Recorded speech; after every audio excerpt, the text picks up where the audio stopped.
Five,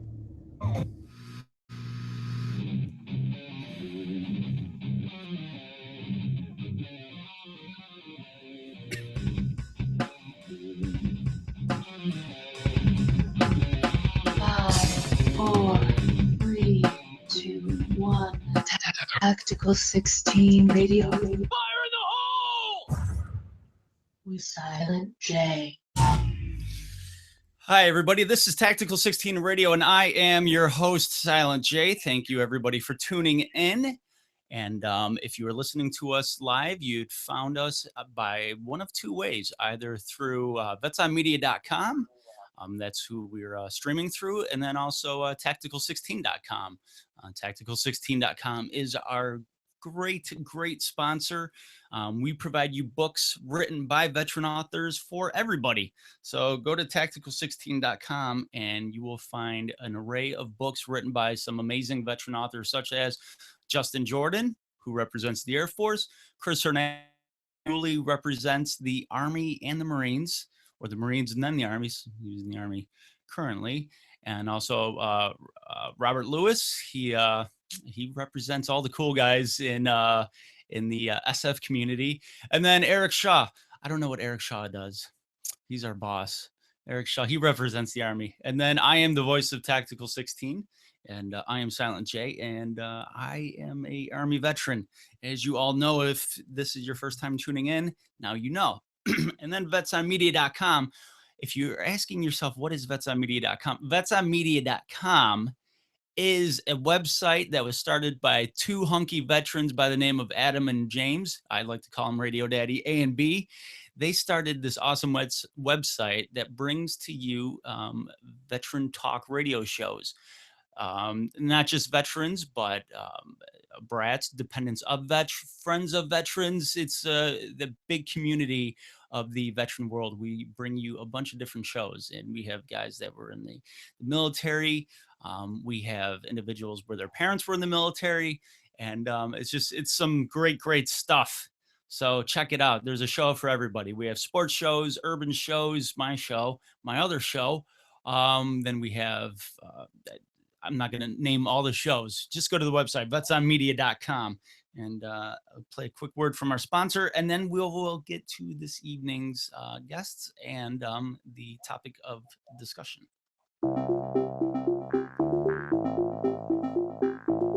If you or someone you know is looking for a new job or career, you need to visit the pros. National Career Fairs at ncfairs.com. National Career Fairs hosts over 300 career fairs a year nationwide. The events are free and give you the perfect chance to meet some of the top employers in your area face-to-face. To find the nearest career fair to you, visit ncfairs.com. Again, that's ncfairs.com. What are you waiting for? I don't know what you're waiting for, but go to ncfairs.com and maybe you could get a job or find yourself a job. If you're wondering why I look a little bit different if you're watching on YouTube or Google Hangouts, it's because I finally shaved, because I am completing that transition from active duty through terminal leave to now going into the reserves. So I had to shave. So I look at it a little bit differently, and I forgot my hat. So, grease bastard, if you're out there watching this, I don't have a hat or a goatee anymore, so you can stop complaining. But anyway, let's get on with the rest of the show. We have with us now Donna. Donna, hi, how are you? Hi, how are you? I'm pretty good. Why don't you introduce yourself? And it's a strange way. Donna and I have never met. We've never talked to each other up until about, I'd say, 4 or 5 minutes ago.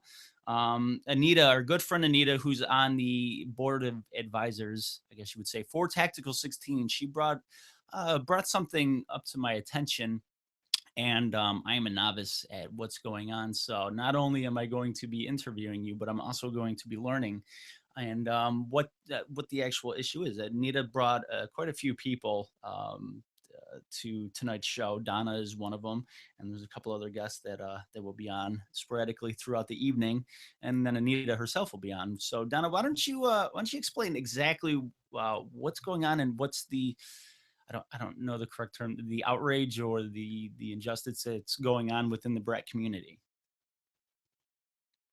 Sure. Well, just let me introduce myself for a minute. I'm Donna Musil, and I'm the executive director of a nonprofit called BRAT Without Borders.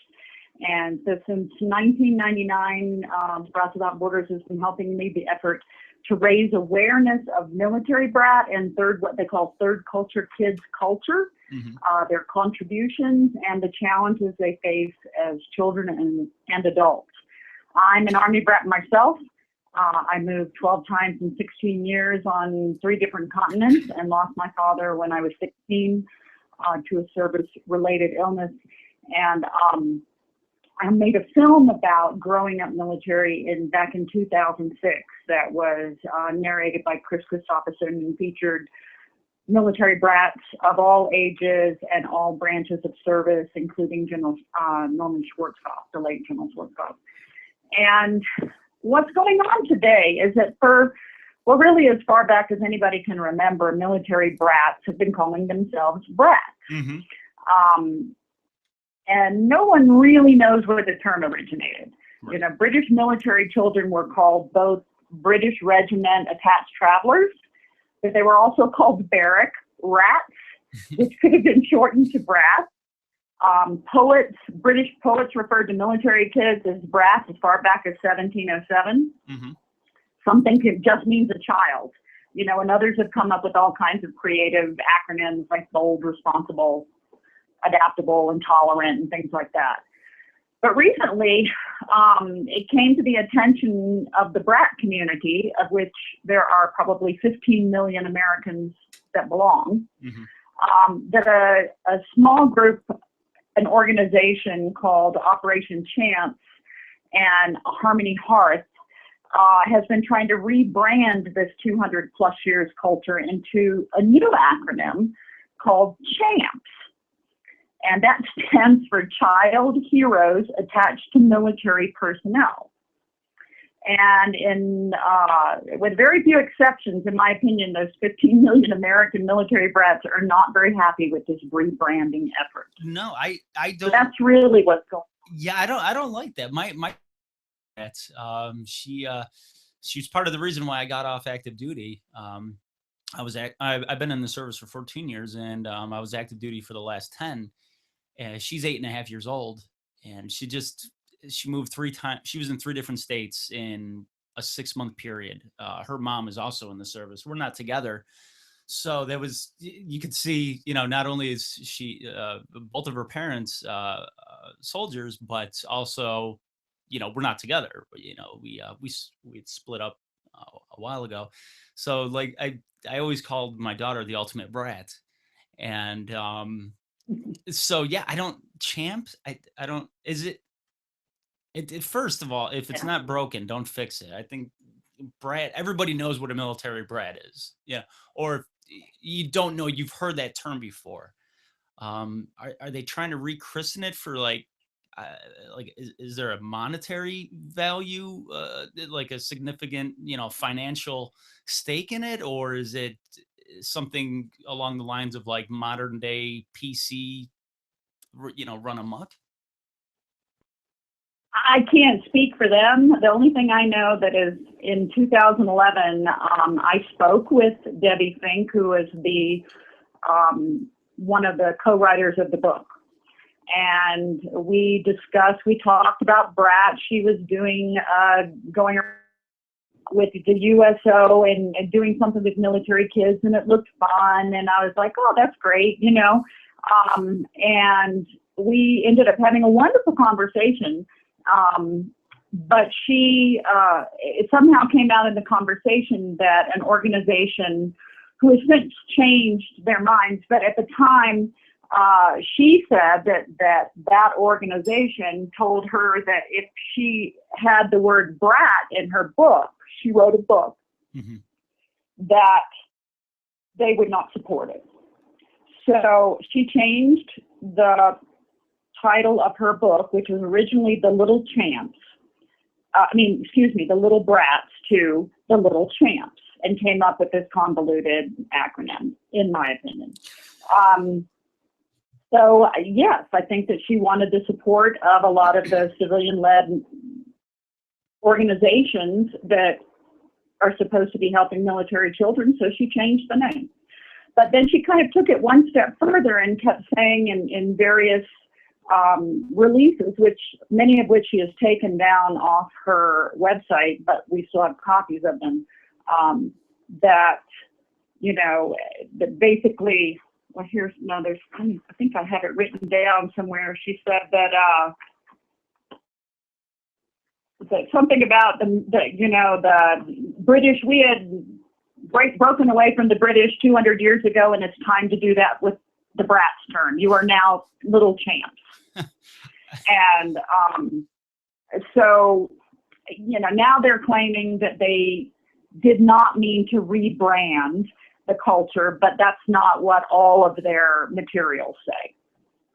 That's, I don't know. It just sounds weird. I mean, I don't know. I guess if it was good intentions, I could see something like that. Sometimes people, you know, there's good intentions behind, I believe, most decisions, but if it was personally, you know, and this is just me because I actually talked to her before she wrote this book and finished this book. She knew exactly what the word brat meant to us. She had seen a copy of the film that I made. She said she loved the film. She promised to send me a copy, a working draft of her book. I never received it. So, you know, did she have good intentions? I don't know. She knew how we felt about that term, because it's not just a term. And I think this is what she doesn't understand, and what a lot of people that deal with military kids who were not raised military don't understand. You know, according to Abraham Maslow, belonging is the third most important need in a human being behind food and safety. Yeah, I One would thing that definitely military agree. children have. Excuse me, I'm sorry. I would definitely agree with that statement. Yes, and when you're moving 12 times in 16 years, belonging is something that you don't have to a place. You have it with your culture, with your people, with your fellow military brats. It's kind of like, you know, it's like a vet.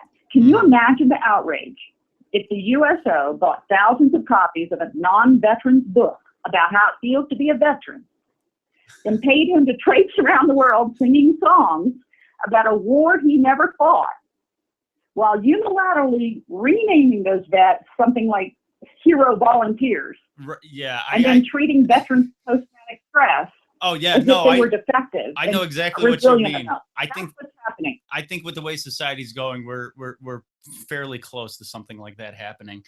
I look at Brad, a term of endearment. You know, and I think there's a lot of people. There's a lot of people that most everybody I've ever met that's a dependent of a service member, whether they're, you know, from World War II to the current military we have now. People have had that with a badge of honor. You know, I've carried that because it shows, like, even if you've never served in the service, but you had one or both parents, or, you know, your caretaker or guardian was in the service, you were part of that community. And I wouldn't mess with it. You know, there's just certain things. And I mean, if it's like to break away from the British, I mean, then maybe this should have been done a couple hundred years ago. I would think maybe this would be a hot button topic in 1814, not 2014, you know? Well, it's really important too, because you're exactly right. But, you know, when a vet leaves the military, you still have vet organizations. People still, you know, like once a vet, always a vet. You know, everybody pretty much understands that. But they don't understand that with a lot of military kids who, to be quite honest, some of these military kids spend more time in the military than vets do. Yeah. And no, they did not experience the same things, but, you know, moving every year, watching your parent go away over, and particularly now, over and over again, you know, a lot of the things that we have to deal with as military kids while our brains are forming, that is a sacrifice.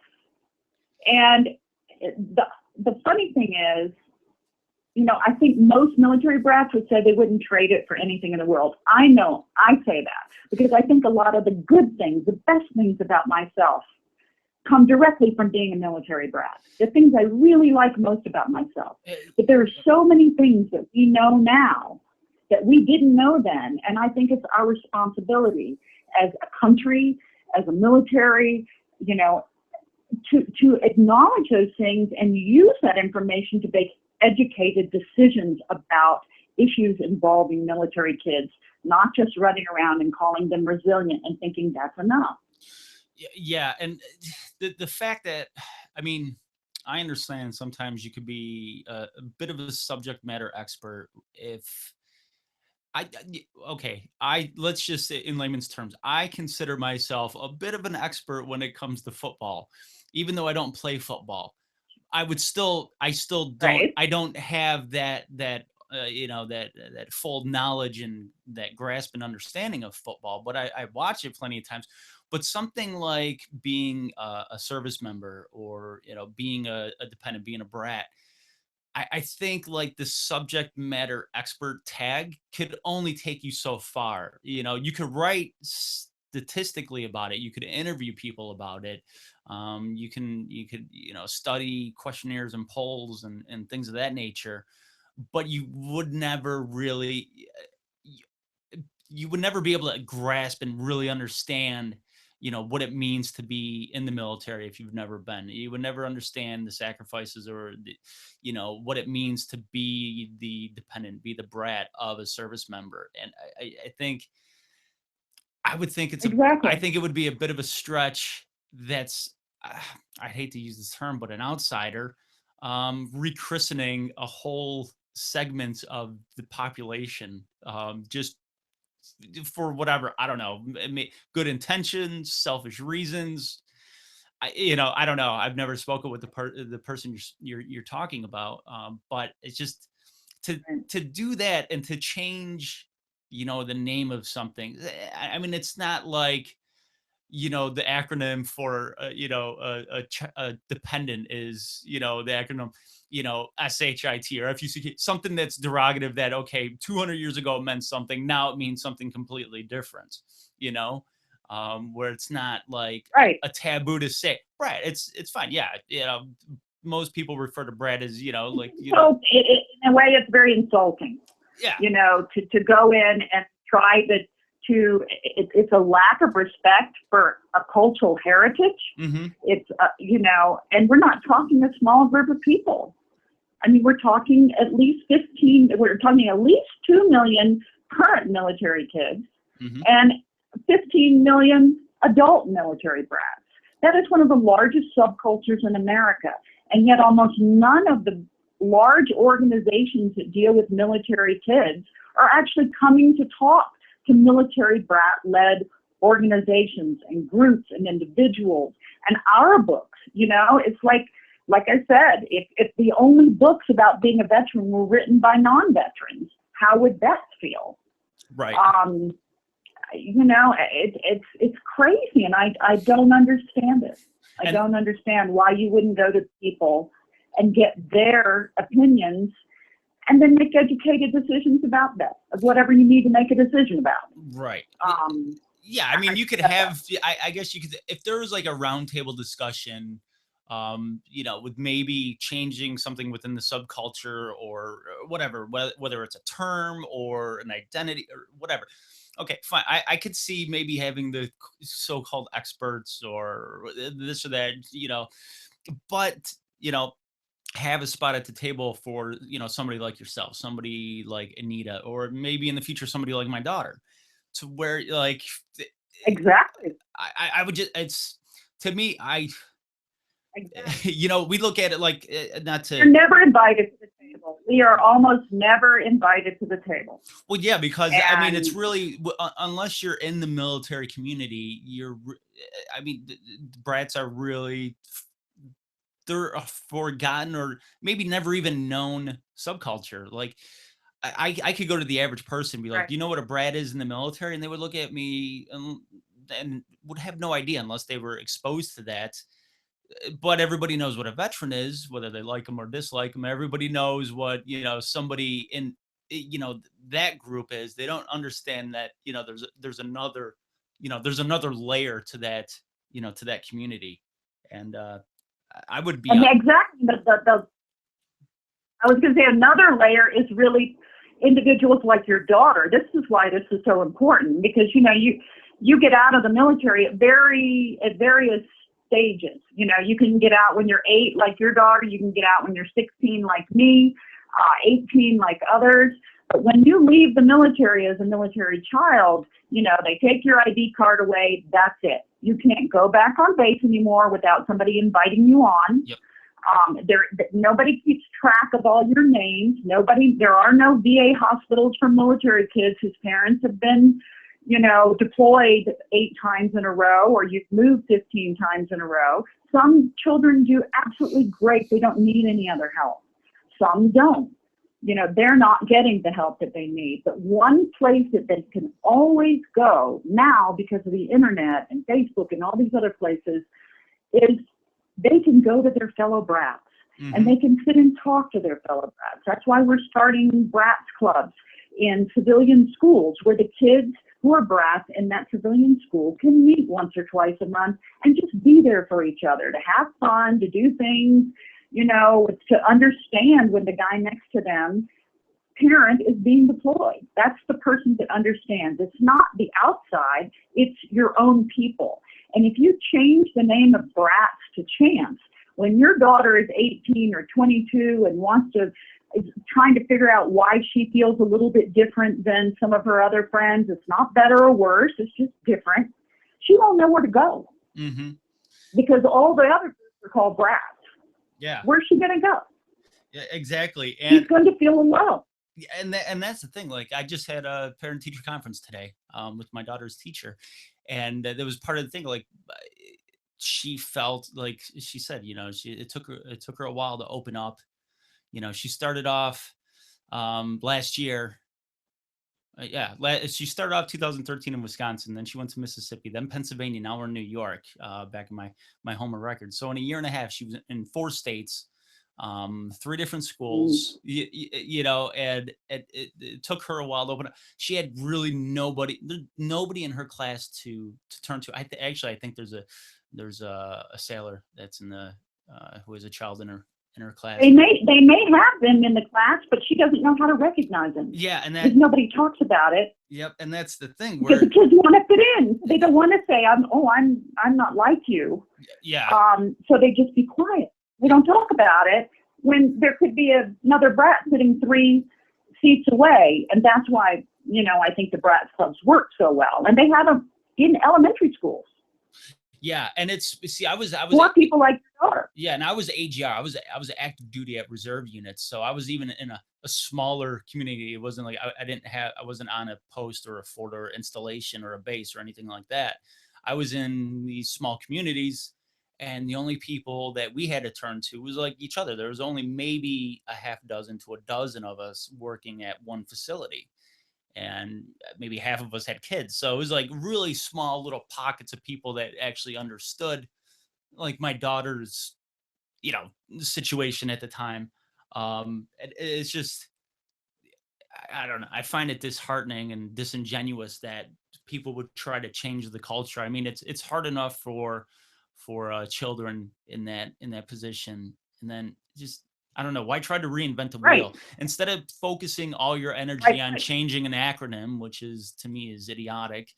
You could take that time and energy, and maybe that, like I said, that maybe that the initial good intention, and do something else with it. Like start, look at general populations of service members and see where high groups of service members are that don't have groups or clubs or anything for brats. It just, why we have some of this information. We have programs. They have just been ignored for whatever reason. I have no idea what the reason is. Maybe just because we're small and we don't have political clout, we don't have a lot of money, we don't get big grants. I mean, I know that I probably have the largest qualitative database on the long-term results of growing up military in the country. I've gotten over 1,000 questionnaires, up to 90 pages typed from brats of all branches of service and ages, talking about how the growing up military has affected them, good, bad, ugly, beautiful, everything. Well, if you have any information on how to get a third grader to, what happened here? Oh, did I just lose Donna? What happened? Oh, the wonders of technology just stomped on my conversation. How would you rate the overall quality of this call? That's what Skype is asking. Problems, because you got rid of my caller. What? Oh, what is this? Well, that's very sad. Well, everybody, hold on. We'll try to get Donna back on. Hopefully she calls back. I don't know. Maybe she had an important phone call, or maybe she got tired of hearing my voice. Oof. Anyway, we'll try to get Donna back on to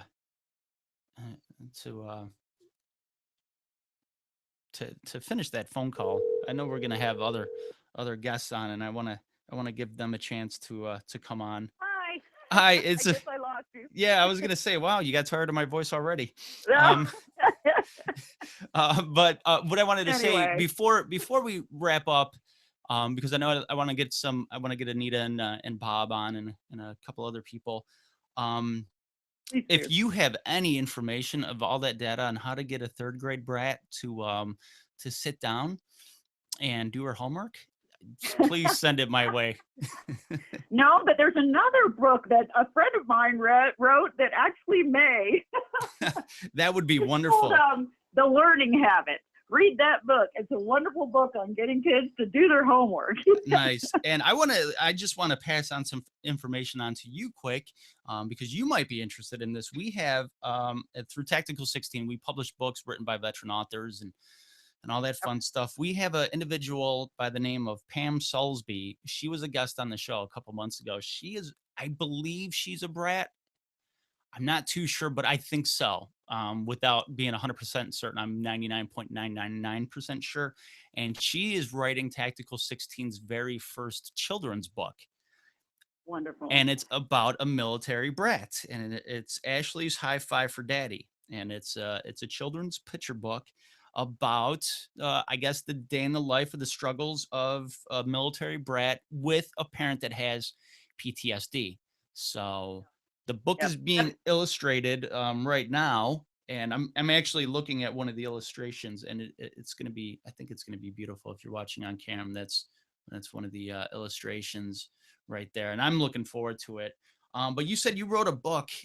Is there any way that individuals that are listening could purchase your book online, or a website that they could go to for anything that you've done, or if they're interested in seeing what you do, Donna? Well, actually, there are, if you go to our website at bratsfilm.com, we're putting together a new website, but there's, they can purchase, I didn't write a book, I made a documentary film. Okay. And they can purchase it on there, but there's also, if you go to the links page, there's links to many other authors, people that wrote books, made films, for military children, teens, and adults on that page. And also, I would love to talk to Pam Soulsby, I think you said her name was, because the current film that I'm making right now is about the intergenerational effects of post-traumatic stress on military children. Oh, nice. So, it is, and how this one Marine family is using art to help bring the family back together again. It's just fascinating and wonderful. So yeah, I would love to talk to anybody. If you want to find out more about Brats Without Borders, you can go to bratsfilm.com or usabrat.org. Nice. And please don't just look at ours. Look at the Military Brats Registry. Look at a number of people's efforts. The Military Kid Art Project. There's really a lot of stuff out there that nobody knows really exists, and I'm, nice. Would be grateful if people looked. And I just to let you know, I'm just passing this along for whatever knowledge. I'm going to school for media arts right now, and I'll be going to film school in a little while, in about a year and a half. So hint, if maybe you need an assistant down the road, Donna, you could feel free to get a hold of me, because my I goal sure is, will. Thank you very much, Joe, and thank you for giving us a little airtime. We really do appreciate it. Oh, not a problem. Thank you for being on. And again, in the future, you ever want to be a guest again, you're more than welcome to. I would love to. Thank you very much. All righty. Take care, Donna. Bye. Bye. So for those of you that don't know or are just now learning what a military brat is, that is a dependent of a service member. A dad in the Army, a mom in the Army, both in the Army, or somebody say like they're raised by their aunts or their uncle or their grandparents. That is a military brat. I never knew where the term came from. Oh, gee, what the heck? I don't know. I'm getting some stuff. Oh, okay, hold on here. I got to send a phone number, 602-397-77. Okay, yes. And if you have a question while I don't have a guest, if you go to Google Hangouts and you watch the show through Google Hangouts, you can hit the Q&A button. You could submit a question. I think it works the same if you're watching the show live via YouTube.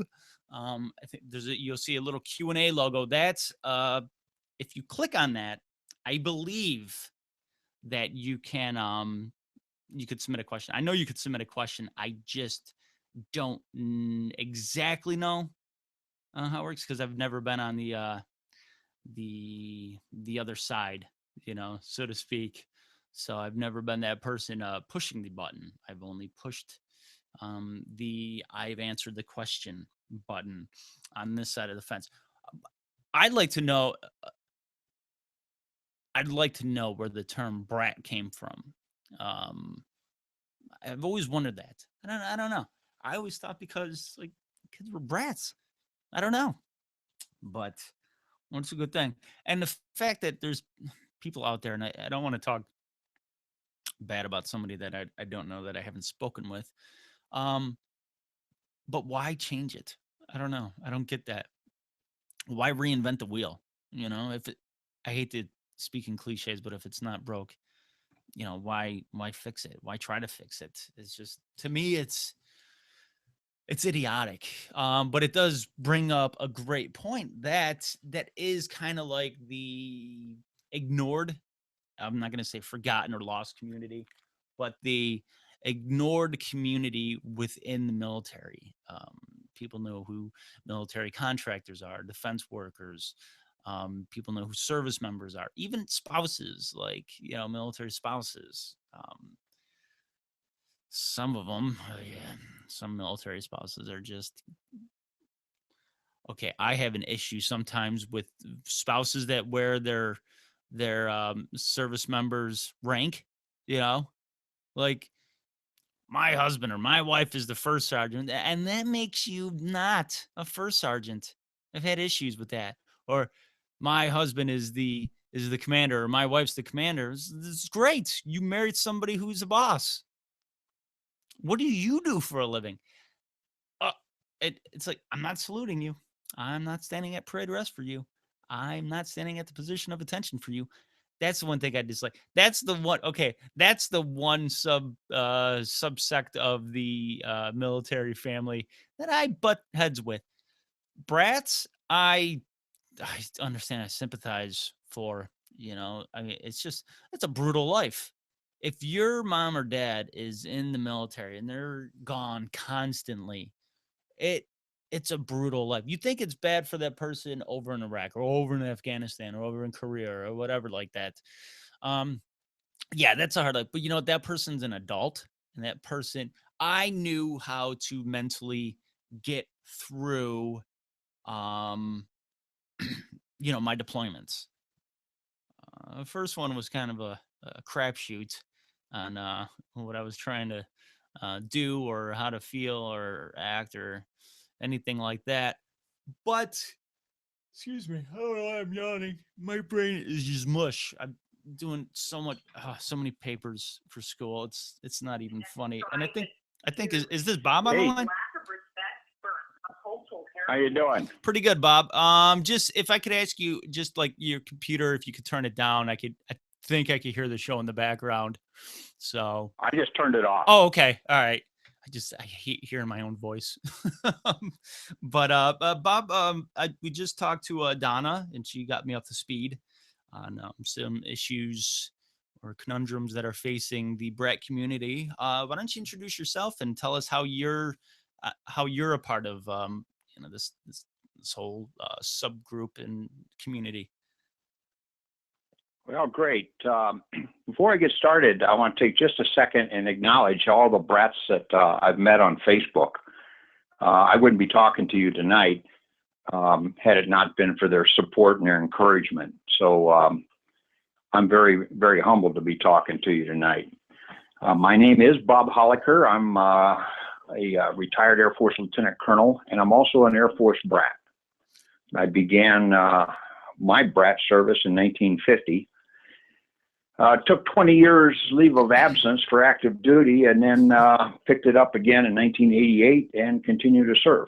Nice, nice. Well, sir, thank you very much for your service. Yeah, I had dreams and aspirations about being in the Air Force until I realized I did not like to fly at all. So I joined the Army.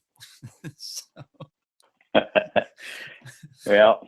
Yeah, but oh well. yeah, it happens. I like my feet on the ground. It's got me far. So yeah. But what are I didn't realize there was such a strong adult community of brats. I just have been not introduced to the community, maybe ignorant to the fact that when you think of military brats, you think of the children, and then when they grow up, they're no longer part of that group. It's almost like, okay, you're 18, you're kicked out. It's so right. What are some of the groups out there, and how did you link up with I guess what you would say the adult brat community? Well, first of all, I think that I would say about myself that flying jets is something I did. It was what I did. Mm-hmm. Being a brat is who I am. Right. That's fun. That's very good. And it carries through my profession, whatever profession that would have been, military and civil. Mm-hmm. I've always been a brat. I've always had a brat type of mentality. A lot of the characteristics and behaviors that Donna talked about. I got started as an advocate for brats probably in the late 90s as I read Mary Edwards Worsh's book, Military Brats. Mm-hmm. And specifically the introduction by Pat Conroy. I first read it in the mid-90s. I think the book came out in 94, and it caught my attention in the mid-90s.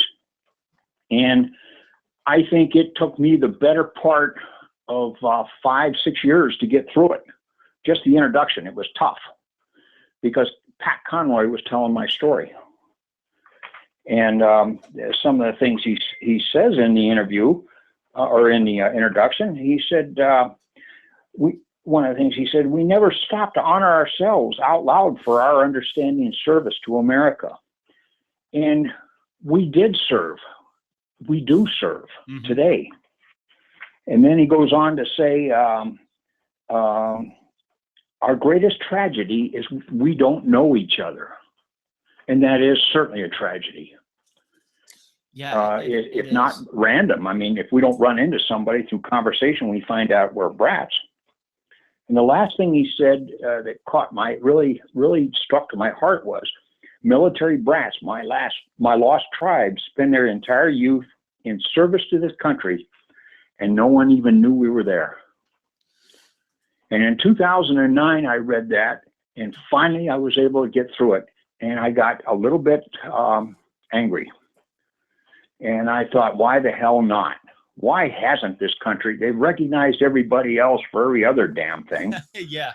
Why can't, huh? Yeah, it's very true.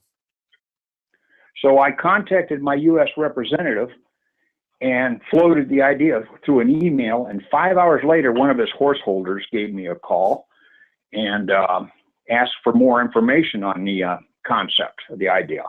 And I told him.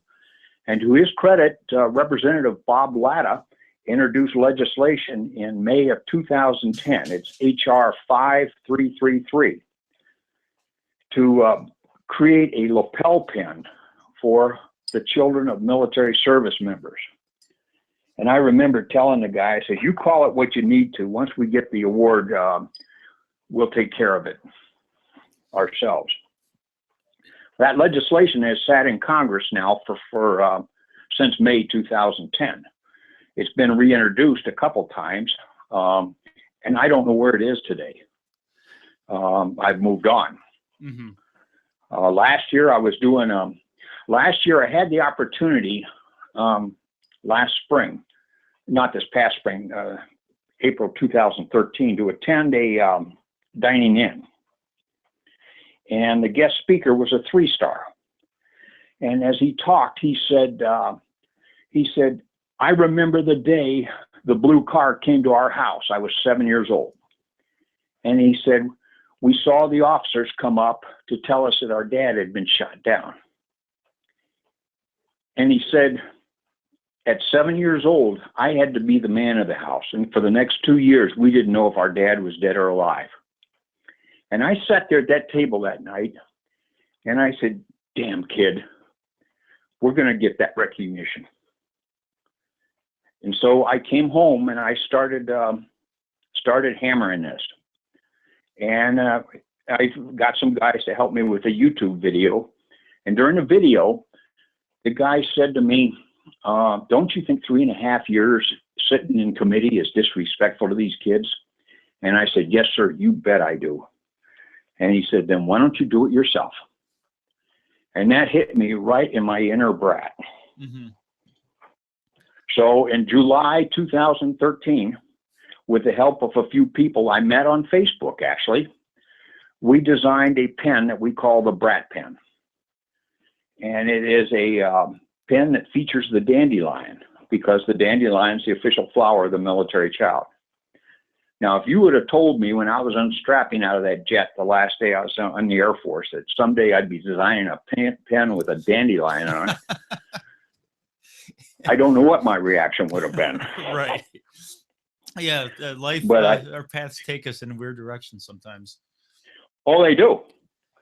And then it's surrounded, the pen is bordered with a dog tag chain, and that symbolizes a couple of things. It symbolizes the sponsor that we had, the dog tags they wore. And it also represents the security of the bases and posts that we served on. So that's how I got involved. And then when I learned, we started this Facebook. I belong to a bunch of overseas brats and Okinawa brats and right-handed Lutheran brats and a few others. And then when we learned about this Champs deal, yeah, I was going to ask that you how's that set up? How are they making money? I mean, what is usually, for the most part, unless you have an emotional connection to something, you know, and you want to fight for that because you're a part of it. Usually, people don't do anything unless there's money involved or some kind of monetary value, you know, attached to something. right. So what's your question? The question is like, what is there an underlying reason, like just Champ or Champs organization is doing what they're doing? Oh, sure. They claim their claim is that they're a nonprofit organization, and then they claim that their objective is to bridge the gap between military families and their civilian neighbors. Now, who can argue with that? That's a fantastic objective. Yeah. But the interesting thing is, first of all, we can't find any accountability of the money. Second, they claim the money goes to the wounded warriors. Well, you know, as Donna said, there are brats out there that could use some support and services. Exactly. Yeah. And you would think if they were using brats to generate the revenue, there'd be some kind of a feedback loop for them, wouldn't you? Yeah. Yeah. And I take particular issue with some of the things that Wounded Warrior Project is doing with their money. So that's exactly, that's a whole different topic altogether. But what are there groups or organizations that Champs is connected with, you know, of significant stature? I don't know about their connections, but they've got the endorsement and support of some pretty heavy hitters. The USO is one of them. The Red Cross is another. USAA, while they do not have the USA on their logo, the USAA logo on their site, USAA has endorsed them and more or less supports them. And again, I think that comes back to what Donna was talking about.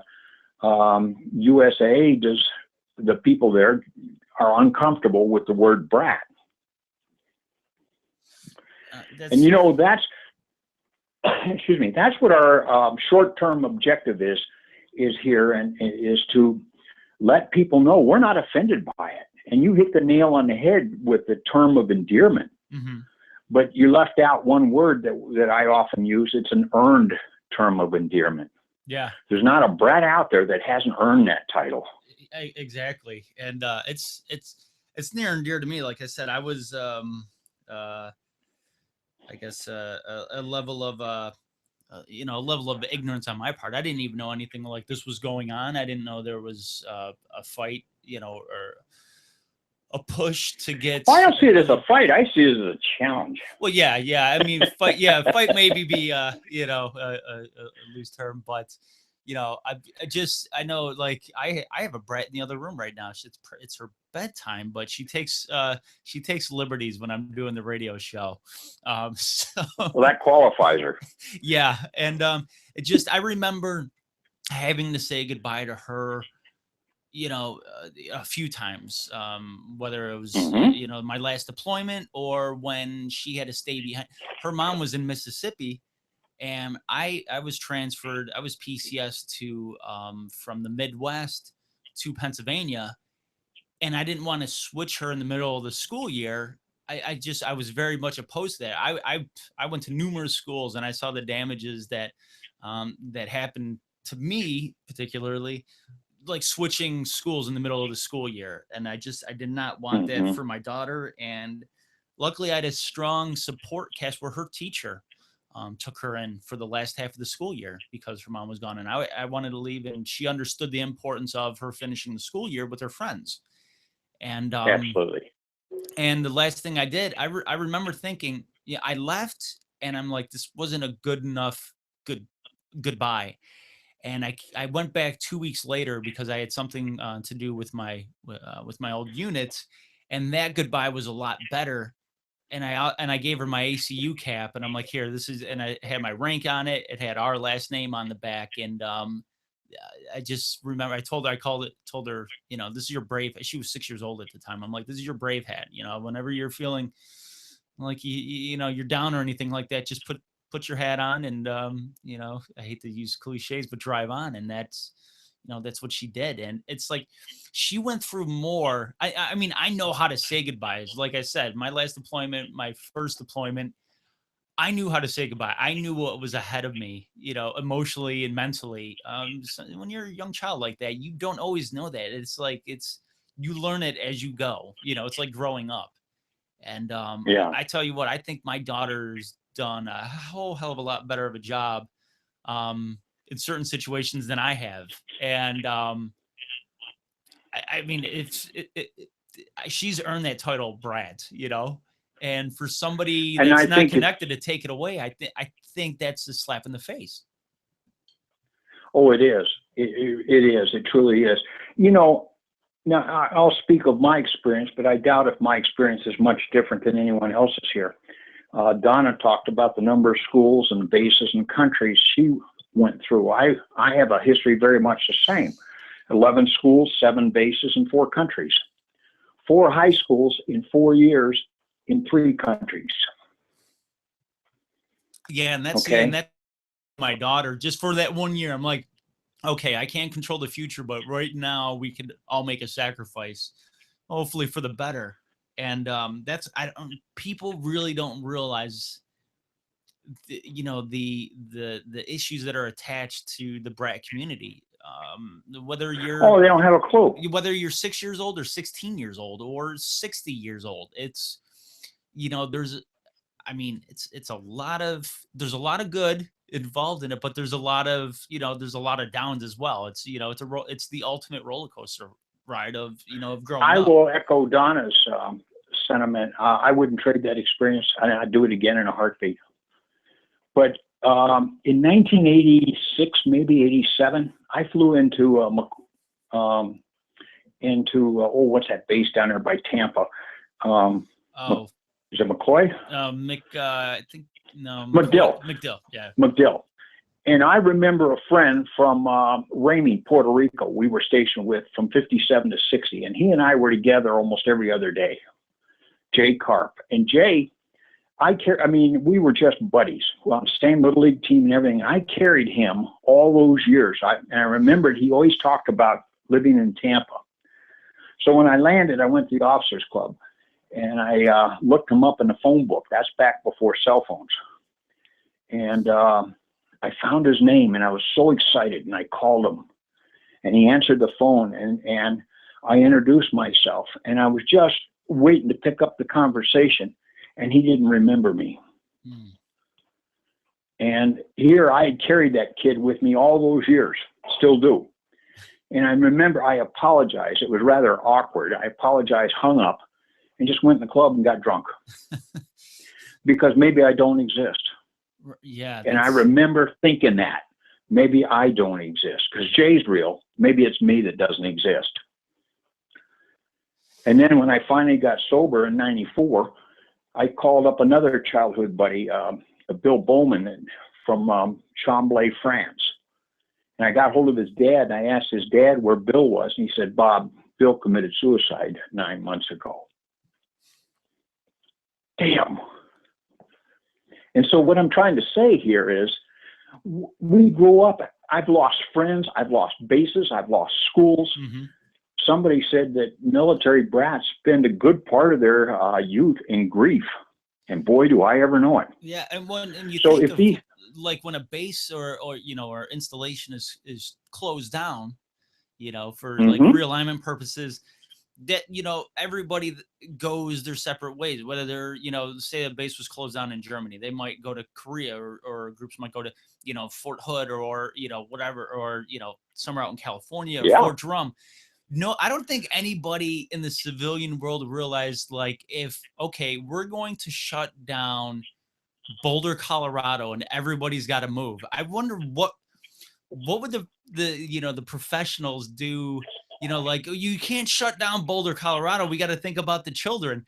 Nobody really thinks about the children or the brats when they shut a base down and how it affects, families and friendships, so you never know, but 30, 40 years later, somebody might remember somebody that the other person doesn't and feel the same emotions that you felt. And it's just like, I would wonder if America would agree if we were to shut down a city and have everybody move. What kind of impact? I don't think I'd do that. I could think of a few. Being a Yankees fan, I will gladly shut down Boston, Massachusetts. So okay, I'll give you that. I'm on board with that. But I just wonder what the professionals or the medical professionals would feel or would say about shutting down a city. It's essentially, that's what you're doing when you shut down a base or an installation in the military community. You're shutting down a city and telling everybody you got to go somewhere else. Nobody thinks about that. Nobody thinks how it affects, not only, the adults, but also the dependents and the children that are attached to something like that. But now, when you take a look at this older brat population, and again, a lot of us are in this group here. If the champs are successful in renaming or rebranding us as champs, we lose that heritage. And if they take that heritage from us, what do we have? Mm-hmm. Yeah. What do we have? And the thing, champs, I don't know. I my personal opinion of not really knowing or diving too deep into this whole rebranding or attempting of rebranding, but I could only think of something that, like PC, like it's just champs. We live in an age where people get participation trophies now for, everybody's a winner because there are no losers when you play a sports game as a child now. It just Yeah. champs sounds like to me, maybe this is, an idiotic statement. To me, it sounds like something that's part of the rebranding of a politically correct, population.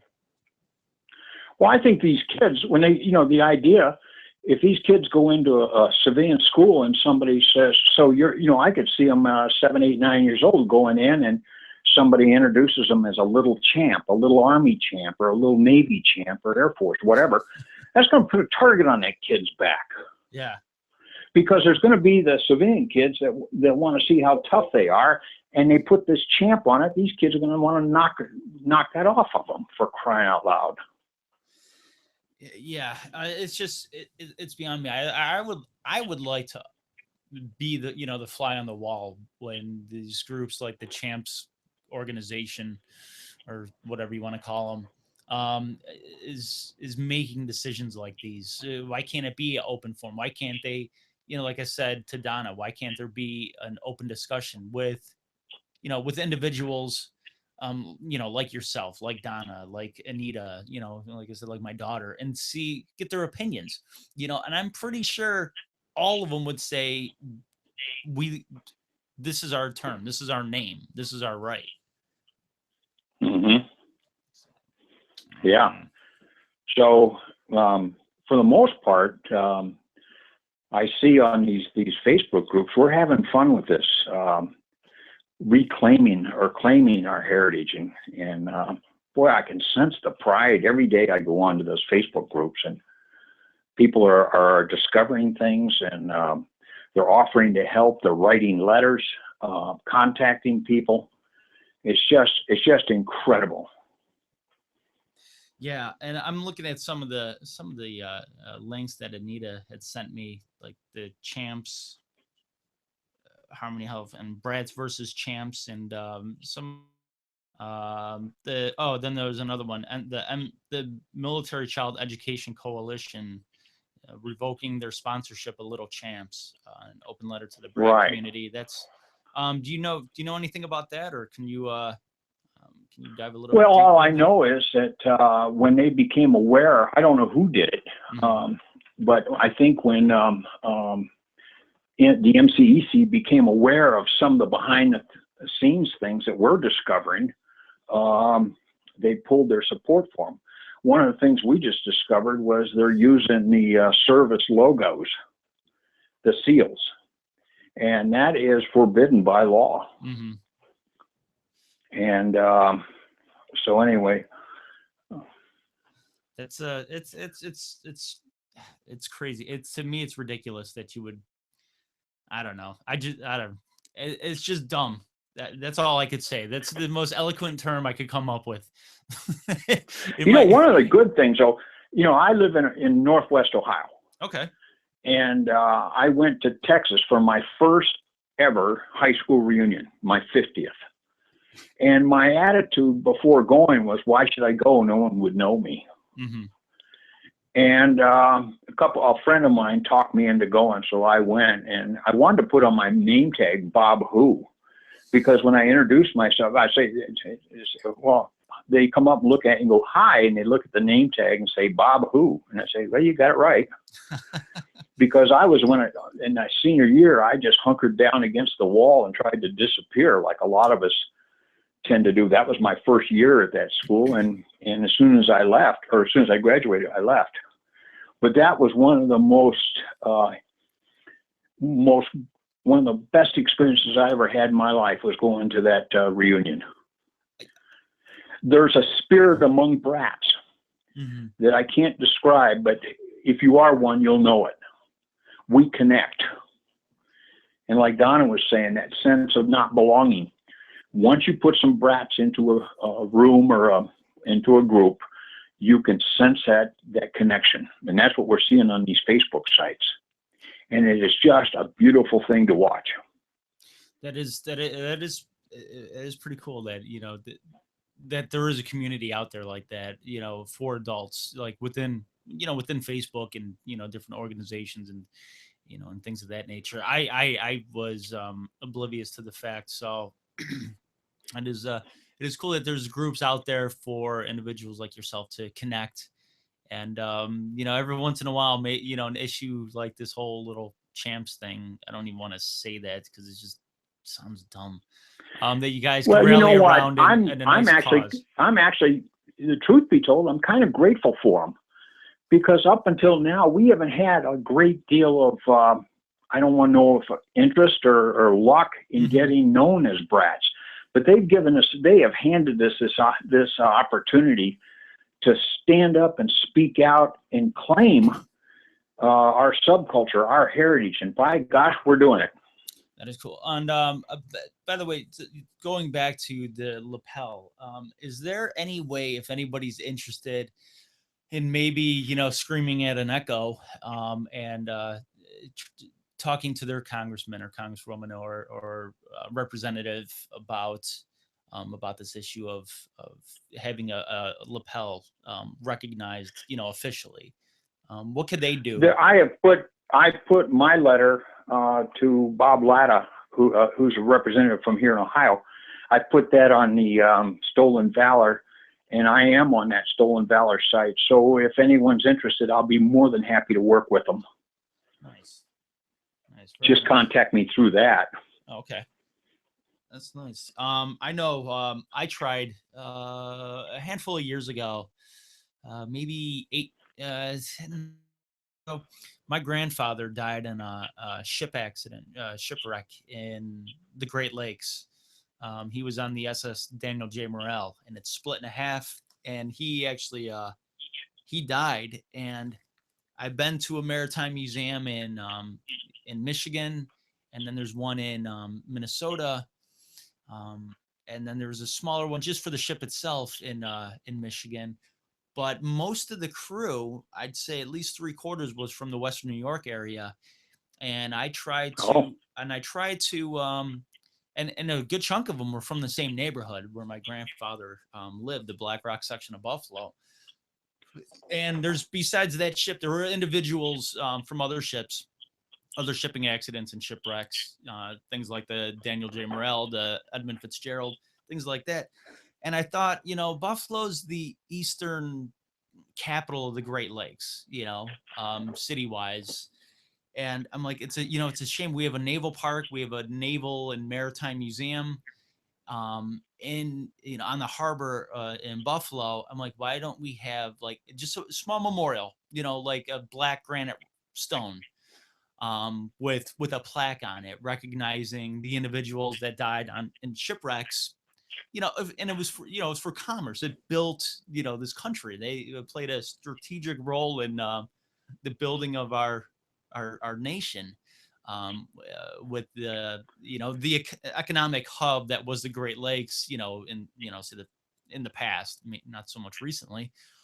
And I spoke with Congressman Higgins from New York. I spoke with, at the time, Senator, well, not them personally, but with Congressman Higgins' office and Senator Clinton's office. And every time I contacted them, it just fell on deaf ears. It was almost as if like a little problem really doesn't matter to them.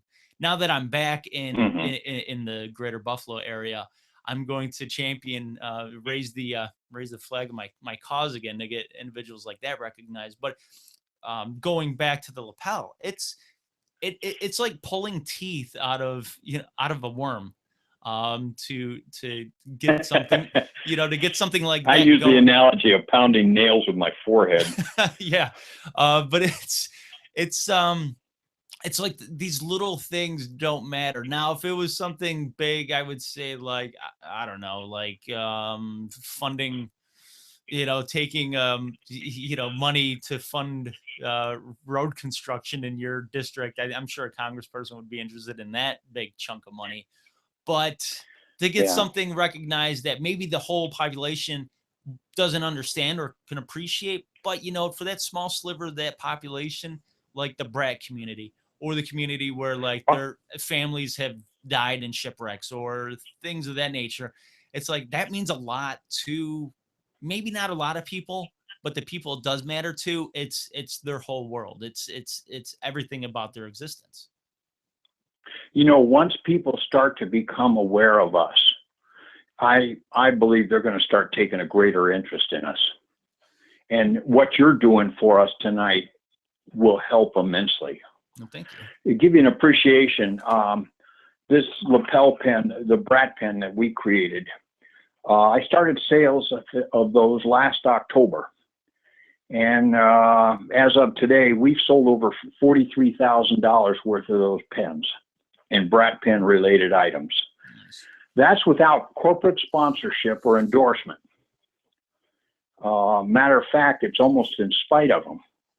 And once I recover the investment for this, I'm going to take this whole endeavor and hand it over to a nonprofit that supports services for military kids.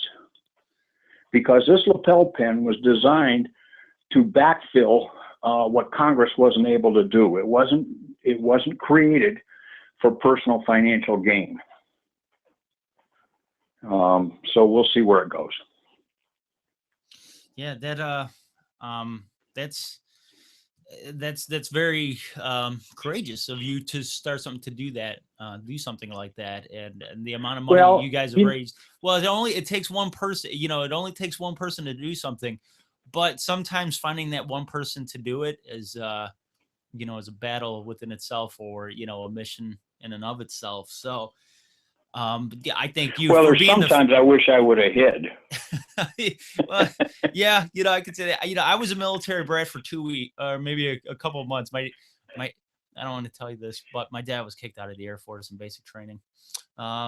He had a wild side to him. But as the father of a brat, of a very a hardcore 8.5-year-old veteran brat herself, I thank you for taking up this cause, and this is something hopefully with your hard work and Donna's hard work and Anita's hard work and individuals like you, maybe in the future when my daughter's an adult, things will be a little easier for her, and maybe there will be programs and things out there that are better able to assist her, and if.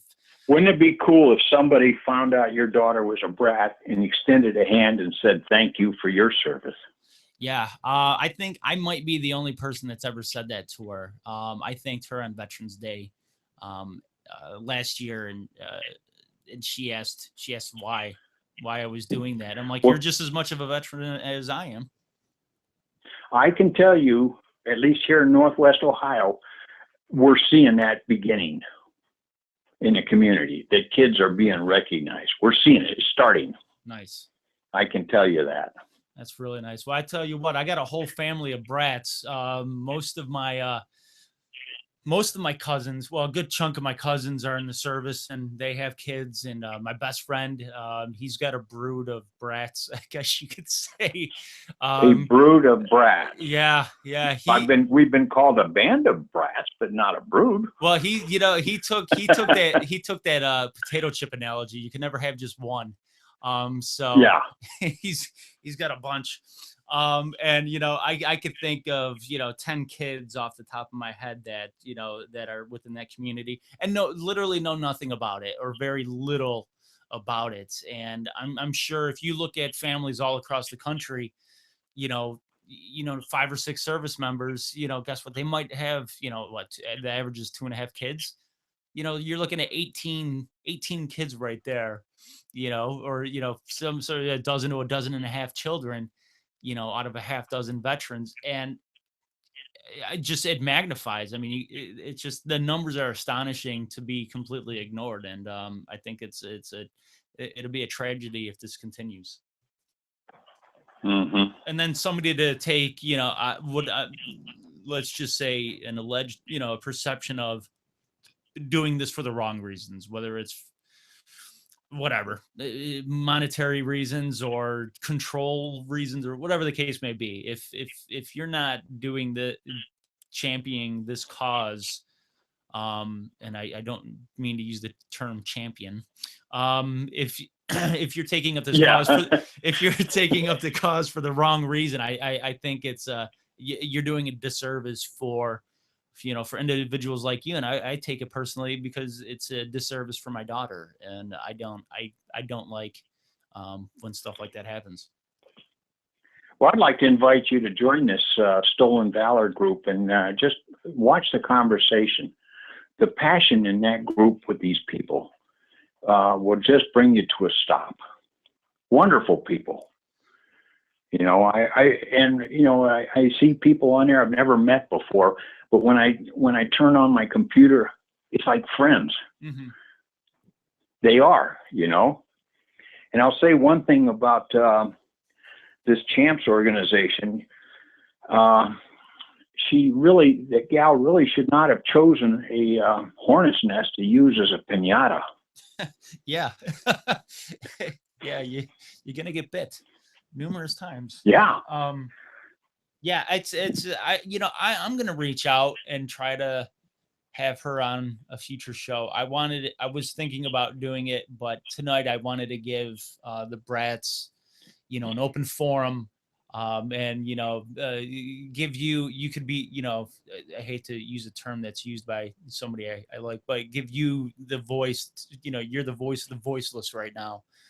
You and Donna and a couple others of you, but I Well, Joe, I would like to I extend. think I think you've got some others lined up to speak, and I really think that I want to hear from them. So I've said enough. I want to thank you for giving me the opportunity, and I look forward to hearing what my other brats have to say. Sounds good. Well, Bob, thank you very much for being on. And we're not that far. I'm only I'm on the other side of Lake Erie, so I'd love to come out and actually meet you one of these days. When you get dug out, get on the turnpike, and I'll give you directions. Yeah. I was right in the middle of that storm. I'm in Orchard Park, New York, and we got over 70 inches of snow a couple of weeks ago. Yeah, well, take care, and thank you again. Oh, thank you. Thank you for being on, and it was a pleasure speaking with you tonight. You bet. Take care. All right, you too. Bye. Bye. Oh, and I hung up the phone before you was able to say goodbye. Folks, I have something in the eye. Hold on. Next. Next. I have something in my eye, and it hurts very bad. So listen, I'm going to play. I have to take care of this. I've had, I think, an eyelash in my eye for about the last half hour, 40 minutes. So I'm going to get whatever's in my eye out of my eye, and I'm going to play a word from our sponsors, and I'm going to play our little jingle. So what do you think about that? Okay, so here we go. I will be. Give me 1 minute, and I'll be back.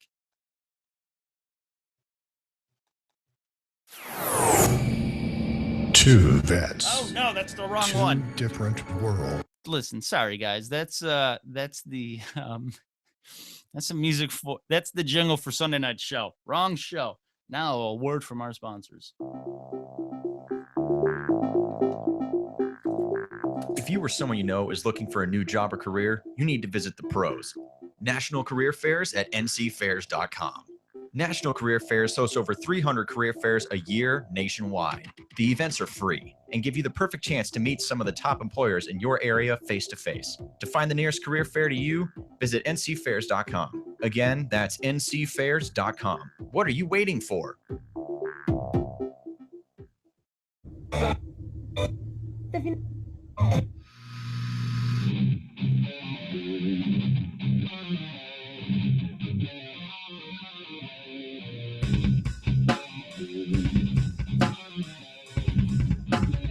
Five, four, three, two, one. Tactical 16 radio. Fire in the hole! With Silent J. Oh, great. Golly, Miss Molly, that eyelash in my eye was huge. Oh man. Wow. Folks. Hi, I'm Silent J. I'm glad you can join me tonight in my one-eyed blindness. Oh man, that was huge. And if you're from the Western New York area and you know who Fischella Automotive Sales is huge. That thing was gigantic. Oh wow. I don't think I have an eyelash that big. I like to know where this came from. Do you ever get a haircut and then have a piece of the clipping get in your eye That's what it felt like. That, oh my eye's burning right now. And of course, my finger's not clean. I didn't rinse my finger out before I stuck it in my eye. So now my eye's burning. Oh, I know why my eye's burning now. I had worst choice in the world. I had sea salt and vinegar kettle chips, and I'm still rubbing my eye. Oh man, I had sea salt and vinegar kettle cooked potato chips before the show, and I've had eyelash in my eye. And ouch, that hurts. And I just stuck my finger. I eat with my left hand because I was typing, and I don't want to get my keyboard dirty. I don't want to get my MacBook Pro dirty because I'm a pro at eating and typing. So I was in the service and I used to eat and type. No, I'm a college student now. I eat and type. I'm a radio show host now, internet radio show host, podcast host, whatever you want to call it. I'm a professional at eating with one hand and typing with the other. Well, funny me, haha. Forgot to wash my hands before the show, and then I get an eyelash in my eye, and I'm trying to fish it out with the finger full of salt and vinegar. Take a finger, dab it in some salt and vinegar chips, and then poke yourself in the eye and try to get an eyelash out. One that just would not like come out. It's like I had to swirl that thing around and just get it at the right, the right angle, because it was in the fat fold of my eyeball. It was down in there and it wouldn't come out. So I had to kind of push it up, and it was so big that it just wouldn't come out if you rub your eye like that. I had to get it up on the eyeball and then slide it up just like that. That's the sound effects. That is the official Silent J sound effects of getting an eyelash out of your eye like that. And that's the hand motion. There you go, folks. Now you know. I had to get it out at just the right angle, and I'm pretty sure I scratched my damn eye, and I got salt and vinegar and an open wound in my eyeball. My eye is burning and stinging me right now. So this hurts. I don't like it. It's not a good feeling. I could tell you that much. Hold on, let me ask. Anita, are you calling up? Are you calling up, Anita? Are you? Or hold on here. Are you calling in, Anita? Okay. What we're going to do, I'm going to have Donna. She's going to be back on. I'm gonna give it a little time though. I'd like to get Anita on. Anita's a good friend of mine. Anita has been on the show before. Anita's a busy woman, okay? She is multitasking right now. What I would extend, I'm not winking, that's salt and vinegar in my eye right now. I extend an invitation for at least to come on for about 10 minutes. But she's a busy lady. You know what? She is a woman of entertainment. Not like that, you creeps. But she's got this really cool project that she's working on, and I believe that's what she's actually working on as we speak. But I'm going to behoove. See, I'm using a nice Army word. I think that's a military word, not just an Army word. Maybe that a military word that all military brats out there know. Behoove. There we go. And I think we got Anita on. Hi, Anita. Hey, Joe. Wow, what a pleasant surprise. I was thinking about you calling up just now.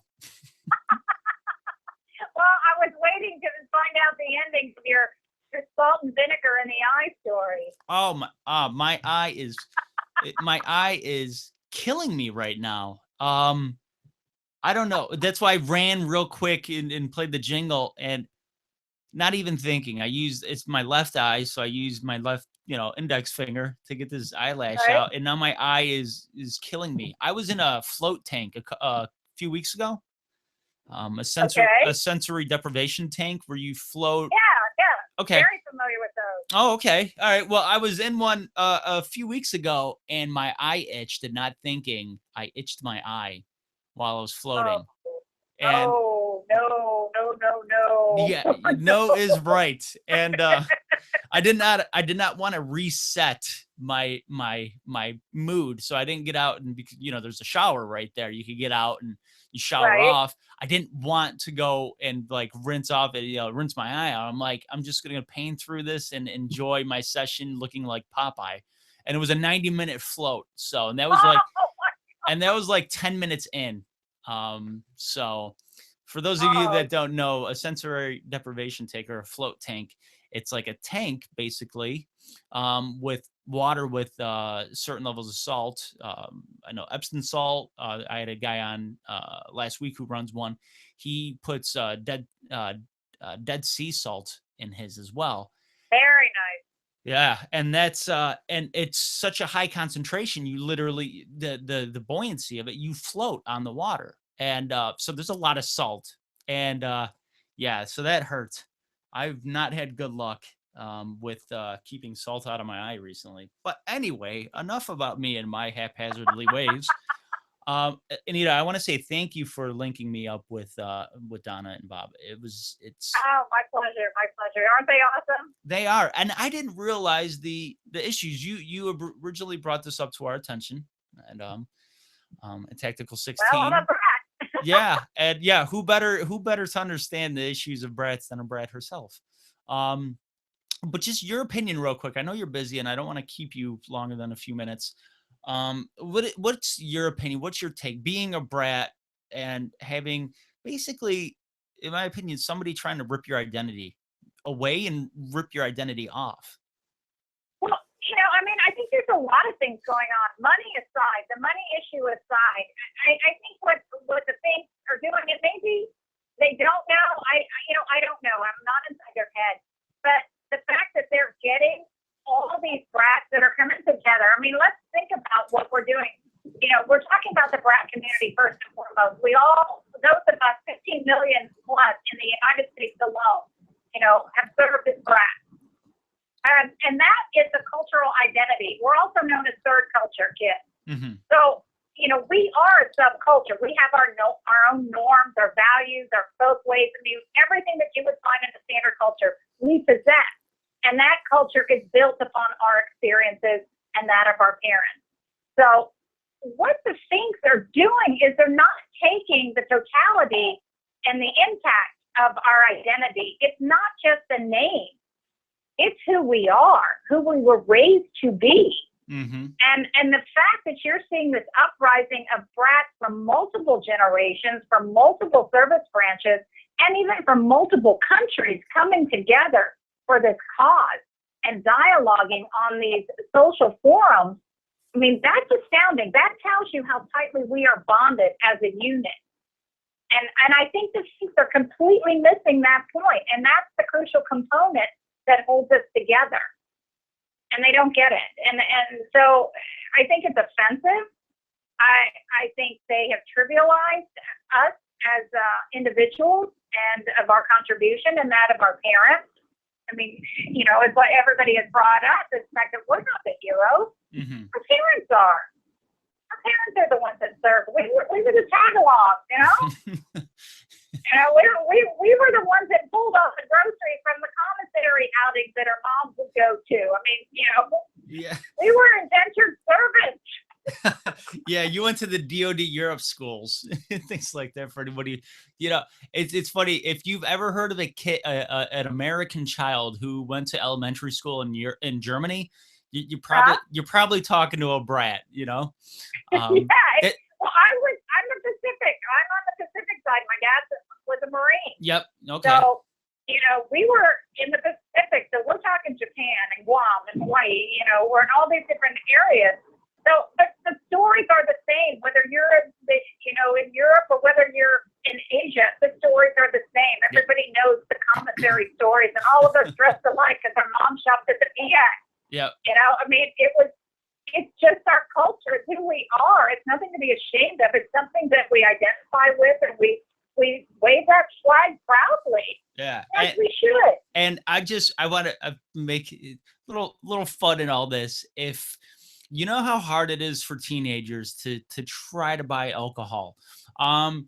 It's like it's like your life's goal as a 16-year-old, 17-year-old boy, teenage boy. I know. Well, at least I could only speak for myself. But that was my mission on the weekend. 17 years old. Your mission is to get some beer and and drink it in the woods with your friends. Now imagine if the only place you had to go to was the class 6, class 6 or class 9, class 6, the class 6, the basically the liquor store, the beer store, and Post. Right. Everybody in there is in the military for the most part. So, and everybody knew each other. So if you think it's hard to try to get a 6-pack from some guy at a gas station when you're like 17, imagine that brat that's trying to do the same thing, but the only place around is a class 6 on Post. And, it's just that military special vodka is just sometimes not worth it. Yeah, that potent stuff. Yeah. Oof. I was mixing martinis at the age of 13 from all the guys that would show up at my parents' house every Friday. Oh, my dad taught me how to make martinis. Oh yeah, I learned exactly what you mix vodka with at a young age. And my co-host Rob, Rob Lewis from Tactical 16, he talks about his grandfather was in the military. His dad was in the military. Rob himself is a brat, a third generation, second generation brat, and then he has kids that obviously the same thing. So Rob, I remember telling a story once about going down to wherever his grandfather lived, making what is it? I forgot the drink, the big New Orleans drink with the Sazerac in it. I can't think of it. The what? The New Orleans what? It's like a drink that's big in New Orleans in Louisiana. Oh, the Hurricane? Not Hurricanes. There's another one. It's got bitters in it. Sazerac, I think lime and something else. But anyway, I remember he told me a story once. Just like making big pictures of him. And that's what his grandfather would drink on the porch. So it's funny. Brats learn at a young age a lot of things. I asked my daughter. Yes, we do. I asked my daughter. She's 8.5. I don't condone any of this. We just live we have a fun house, and she's my right hand. She's my sidekick. She's been there through thick and thin with me. I'll get a collection of like IPAs, like microbrews, like one of each kind in a 6-pack, and I'll ask her, 1 through 6 or 1 through 4, and that's the one I'll pick. And she just does it because I know she knows I like it. I'm like 1 through 4 because I can never decide, and she'll pick, and she's like, let me see the label, because each one has a weird and funky label on it. So she did not like the one tonight. It's just got a red Woody, a station wagon on it. It's called All Day. It's an all day IPA. I do the drink of the night on the show, and I was drinking an IPA all day from Founders Brewery. My daughter picked that out. This was number 4. So she picked number 4 tonight, and that's what it was. And my mouth is so dry that's like triple hopped. So, but yeah. Oh, and you top that off with salt and vinegar chips. Great. Yeah, salt and vinegar chips. Yeah, nothing like learning what I've applying what I've learned in school through media arts and broadcasting by just having water, maybe having a lozenger. Always suck on a cough drop. This way it keeps your throat moist. I picked the driest things in the world, triple hops and salt and vinegar. So there you go. maybe working behind a camera is in my future instead of behind a microphone. So, but I want to ask if there's anything, a website or anything in specific you would like people to visit. Well, I think if they want to get involved with this dialogue, I think Bob and Donna have really given a lot of wonderful information. And I think the other thing when we were talking about, how, when you asked me how I felt about this, and I think talking to some of the brats, even as Bob has mentioned, that they're very, very passionate on the stolen valor side that we have for brats. Mm-hmm. Because what we are seeing is especially brats whose identity and who have lost a parent in combat, I think the things in this old champ thing is not taking that into consideration. Right. I mean, that's a trigger point for many. It's a very emotional attachment. And I think people need to understand that. We as brats understand it because we know that sacrifice. We know that sacrifice, whether we experience it ourselves or we experience it through our friends. You know, it's something that is near and dear and very sacred to each one of us. And to trivialize it in such a manner that this CHAMP program has done, again, it's a slap in the face. It's dishonorable. And the fact that you have these programs like the USO and USAA who are supporting this and not looking deeper and seeing exactly how it's impacting this community, I think that's something that they should be ashamed of for themselves. Yeah, yeah. It's just, it's. Sometimes I look at things through like a certain shade of rose-colored, a certain type of lens, and I have a level of common sense that I like to apply to most everything that I see or do in life or in the course of a day. This just doesn't make sense to me. No, it doesn't. It just makes no sense. Like I said, I'm gonna reach out and I'm gonna try to invite this individual for, or somebody from Champs, and maybe, like I said, I like to be, I'd like to hear all sides, and I agree with that, and I think inviting them is a good idea. I would also invite USAA and USO, and I put Donna and Bob back on. Listen, I've been trying to get USAA to be a sponsor, and I'm not going to show you. Well, I don't even care. See, look, here's my card in my wallet. See that USAA logo right there? Come on, guys. Come on, see? And I'm not going to complain about the quality of actual cards that you use, because the color on the numbers and the letters on the front of the card seem to swipe off after one use. I'm not complaining about that. I would like a sponsorship. So there you go. See, USAA. I never leave home without it. I never leave home without my USAA card. So. Yeah. I mean, we're all, I'm a member, my family's a member. I mean, everybody's a member. So it's just, and the fact that they're supporting people who are not even military. I'm like, what part of this are you not understanding? See, some people have problems with Bank of America or Citibank for shoddy accounting practices or something like that. We're angry at our bank because of the, I guess you'd say, the nonprofit organizations they affiliate or associate with. I mean, exactly. If you think about it, I think we're still better than most in terms of issues. So, I mean, at least our bank didn't go under. So I definitely going to reach out to a couple of those organizations and groups you mentioned and see if they'd like to be on. I'm not so sure, but we'll see. I'll tell USAA I'm gonna switch over to Navy. What is it? The Navy Federal Credit. Navy Federal Credit Union. Yeah, I'm gonna tell USAA if they don't come on, then I'm gonna switch over to Navy Federal. And watch, what they'll probably say, go ahead, we got better rates. So exactly.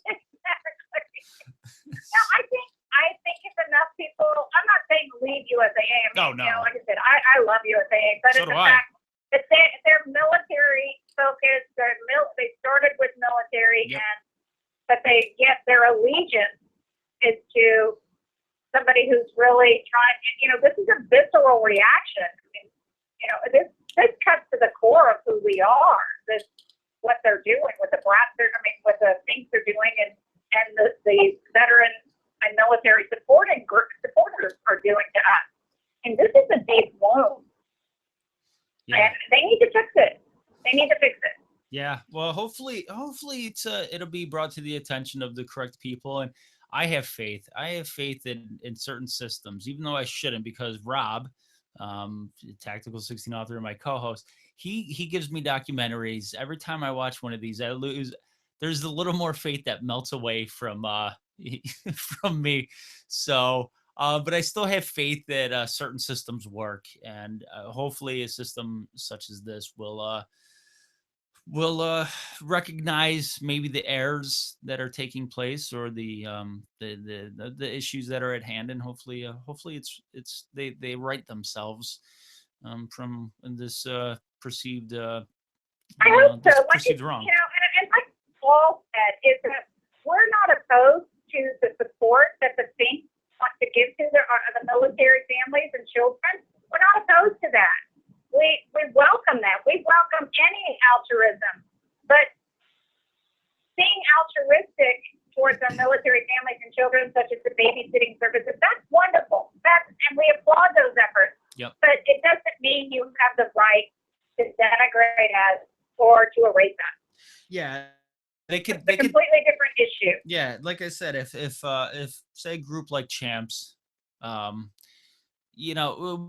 to help, they should take this energy that they're I believe that they're wasting on changing an acronym or trying to change the culture. They should there's plenty of good that I'm sure that they would like to accomplish, and I should think maybe they should refocus their energy, and it's just. I agree. Well, I'm going to pop off here because I would love if you could wrap up with Donna. Yes. Get her thoughts on all of this, because I think she's our little BRAT champion, and she's got wonderful data, and she's been involved in this from the get-go. So, I'll get off the air. Okay. You guys can talk amongst yourselves. And before you go, I want to say thank you for being on, and thank you for bringing all this to my awareness. And Thank you, Joe. it's Thank you. near and dear to my heart. For taking this on. Like I said, I got there's one in the back of the house right now. I have one of you. I have That can be scary. I have a blonde Anita in the house right now. She's 8.5, and I love it. I love it. But Give her thank a you. big hug from me, from one BRAT to another. Give her a big hug from me. Will do. And thank you very much, Anita. And I will talk to you soon. And I'm looking forward to that movie of yours. It's coming. We will be submitting to Tribeca this month. Nice. So, Nice. Yeah, Very nice. We'll have that. We'll save that for another day. All right. Well, take care of yourself, and I will. I'll talk to you soon, my friend. Okay. All right. Thanks, Joe. You're All welcome. right. Bye-bye. Bye-bye. That was Anita. Anita is a good friend of, a good friend of mine. A good friend of not only Tactical 16, she's part of the Tactical 16 family, but she's a friend of mine, and I've spoken with her about things that I'm trying to accomplish in my next profession of filmmaking and things of that nature, and documentary making. And it's always good to fall back on somebody who's already blazed that trail. And see, look, I'm a veteran trying to become a documentary filmmaker. I'm going to a BRAT who is a documentary filmmaker, and it's like, look at the support within the community, and look at the BRATs that have called up, Bill and Donna and stuff like that, and they're leaning on me to help them with their cause by being on my show. So it's one hand helping the other. Hi, Don. Is that you again? Right, called up Donna and stuff like that, and they're leaning on me. Hey. Hi, Donna. Yeah, if could you mind turning your computer down just a little bit? And the other. Whoa, turn off. Or Is just that better? or just turn the volume down. Yeah. Okay. Yep, that's better. Okay. Yeah, I saw through our conversation within a conversation that you wanted to come back on it. I think it's a great idea to close with you after speaking with Bob and after speaking with Anita, and get maybe get the final words from you on everything that was spoken about tonight. Yeah, I remember when you were talking about, that you got out of the military. One of the reasons was because you didn't want to do that to your daughter. And I think that it's such a paradoxical situation. Mm-hmm. On the one hand, it's a wonderful life. You get to experience so many more things. Military kids are the quintessential 21st century child. Mm-hmm. We know how to change. We know how to move. The brain synapses in a military child or a third culture kid's brain are just popping all over the place. When you move to different places and you see different people and you realize that you and America or your little town or any point of view is just not the only point of view in the world. And, that the world doesn't revolve around you, that it's full of all different kinds of people. I loved this, Olga Ramos, one of the brats I interviewed for the Brats film, said, we're not a melting pot. We're a great big salad bowl. And that's what's wonderful about the military. You know, I think actually the diversity of the military is one of the best things about growing up military. Moving overseas is one of the best things about growing up military. But you can't only focus on those things. You also have to look at the other stuff, the tougher stuff, the more painful things. Like when you were talking about your daughter not really reaching out when she was moving a bunch of times, that's perfectly normal for her to do that. Yep. It is actually self-sustaining to do that. Oh, That is what you need to do. If you opened yourself up to every person you meet and you move every year or 4 times a year, you would literally, as a child, go nuts.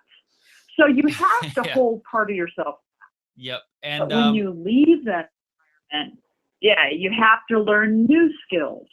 You have to learn how to, trust people over the course of time. You don't use geography as a way to get out of your problems. Yeah, you get in a fight with somebody, you're like, okay, fine, I don't need to work through the fight. I'll just move. Yeah, and these are things that we also have to look at and let brats understand and brat parents that this is normal. This is normal for a child to react this way or for a young adult to react this way.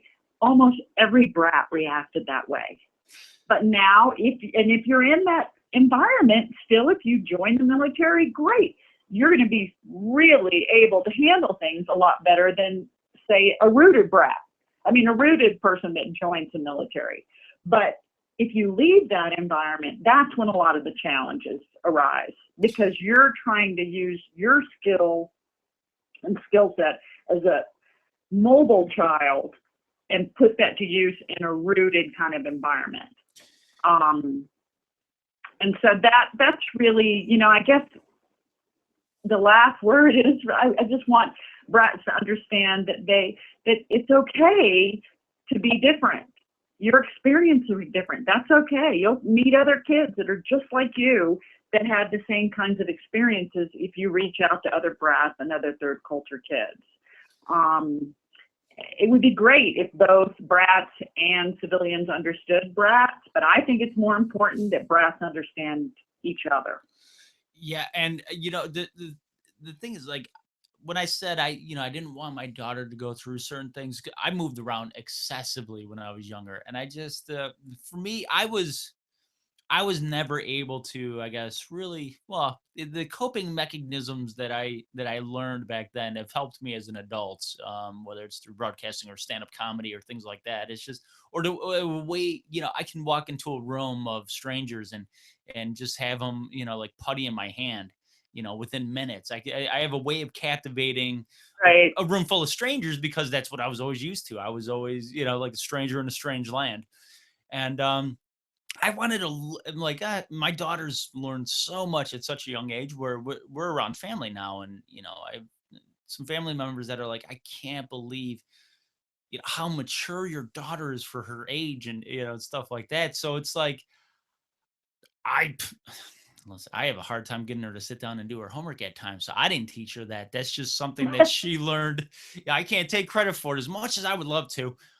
That's just, it's one of those things, you mature a lot, quicker, you more of an advanced maturing stage, as a brat. And it shows and people say, she's so mature. She's so just, it's like talking to somebody, years older than, 8 years old. It's like I had somebody, a family member say, so-and-so in the family is like 4 years older than her. She goes, it's almost as if their age, they swapped ages. And so that's one thing. So, but I really wanted my daughter to be rooted in some family. And I have 14 years in. I'm going into the reserves now, but that all might change. I'm doing the college thing now. After college might be I don't know what the economy is going to be like. So she might pick up that mantra again of being a brat in the future. We'll see how the economy is. after school. So, but yeah, it is a benefit. I mean, it's a double-edged sword. You know, there's downfalls and there's pits of being a brat, but then there's an upside to it. As with everything. That fierce, Yeah, and as with everything. that fierce, that independence, that ability to adapt, that I've never Wonderful. I've seen my daughter handle situations and other kids her own age, and you could see the difference. You could see where it's just wow. It's just like she learned that on Yeah. her own. It's like I didn't teach her that. So She had to. yeah. So Yeah, she had to. I mean, it's like they talk about there's this use of the word resilient all the time. And, I'm not a big fan of that, actually, because I think it actually puts the onus on the individual. It's like, if you're not resilient, then what? Is something wrong with you? No, different people are different. Like for you and I, we moved around a lot. I'm a very outgoing person, so it wasn't that difficult for me, that part of it. But for a kid that's really shy, that is not used to speaking out, that is more, inner oriented, it can be very, very difficult. But we can do things, and we know this now, we can do things that make it easier for that child. And I think a lot of groups are trying to do certain things, but I think a lot of groups are actually avoiding some of the emotional. They talk a lot about emotional social, but I don't really see a lot being done in that area that really help the kids. And I think what helps the kids the most is to know that, look, it's really normal for you to feel these ways, considering the experiences you've been through. Now here, let me show you a few things that we've learned, after going through it for 50 years, and this helps in certain areas, or here's a way to build on your strengths. Here, you might need to learn how to ask for help when you need it. Because as a kid, you really didn't ask for help because you know what? They couldn't really do anything anyway. That's how a lot of kids in the military feel. Well, you're not going to complain about moving because nobody's really going to listen. And the parents can't complain either. I mean, a lot of times parents are between a rock and a hard place. Mm-hmm.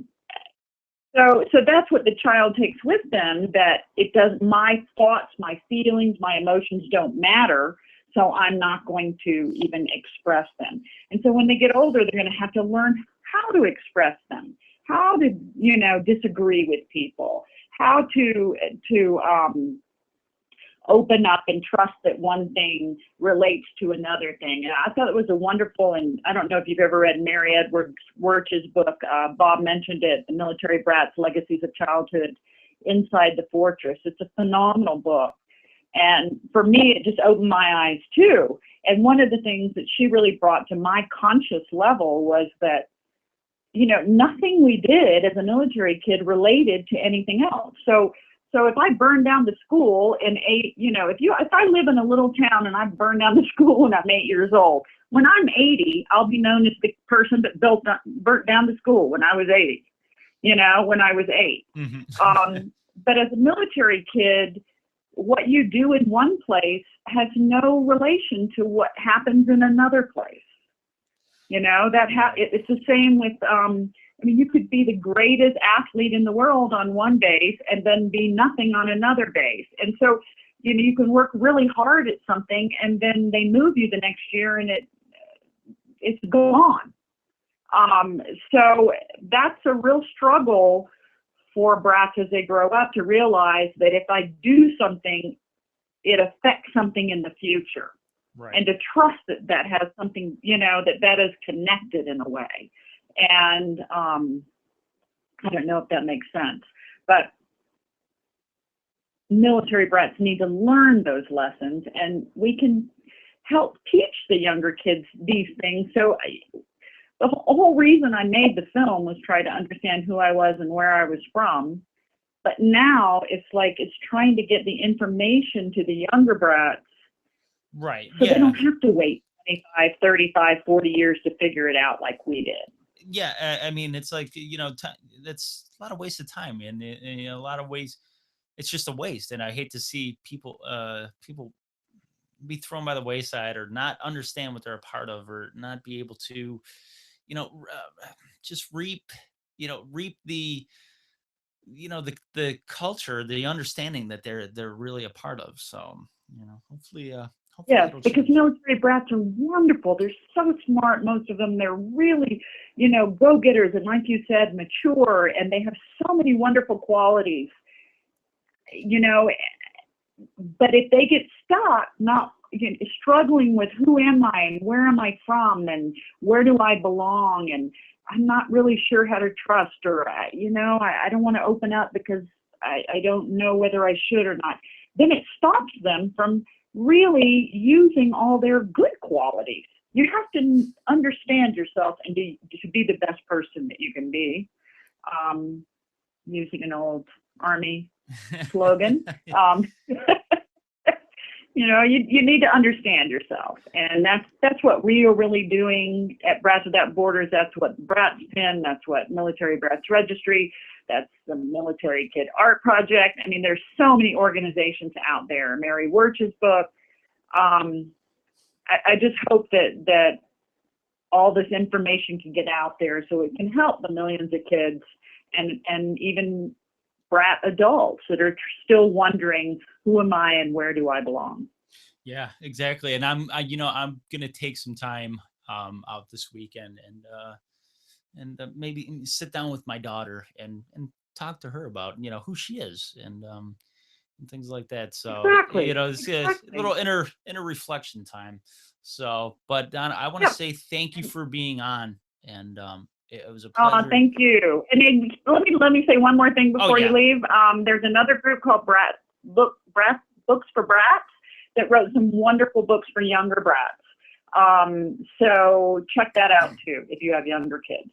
Yeah, that's right up my alley. That'll help. That'll help in my quest of getting my daughter to read more. Thank you so much, Joe. Oh, thank you very much, Donna. And like I said, in the future, you ever want to come on again for any projects, any issues or anything like that, you're more than welcome to. You have an open invite at any time.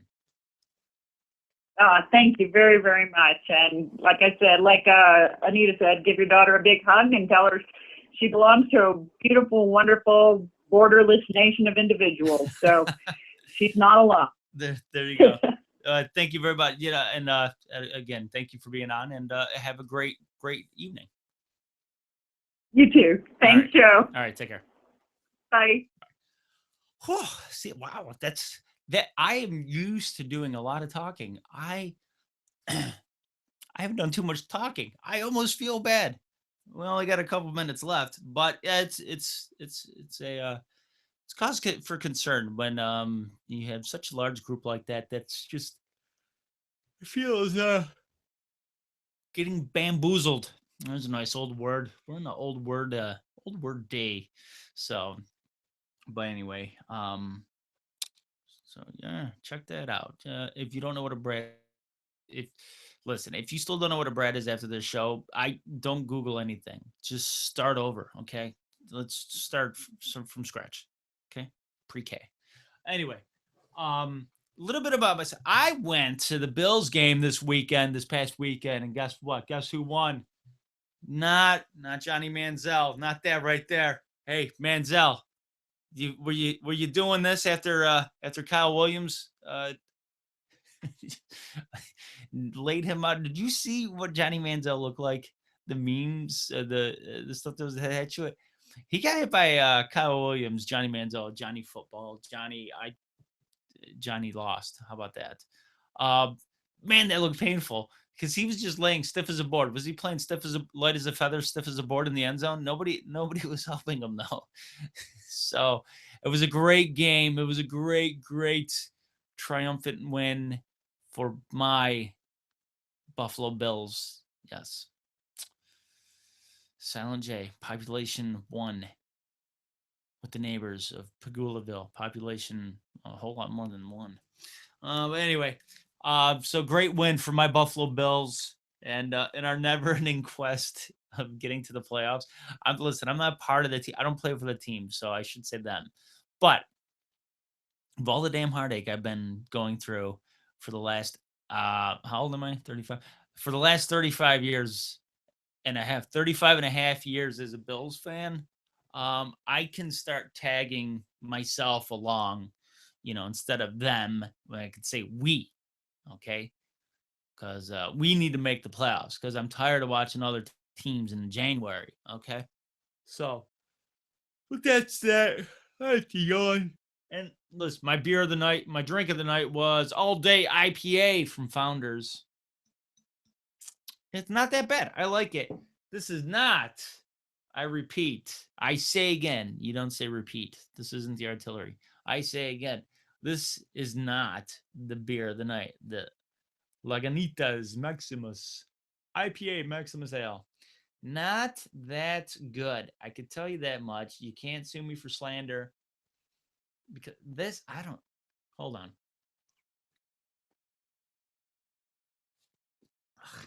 It, ugh, it tastes like roast beef and rose petals in a bottle. That's what it tastes like.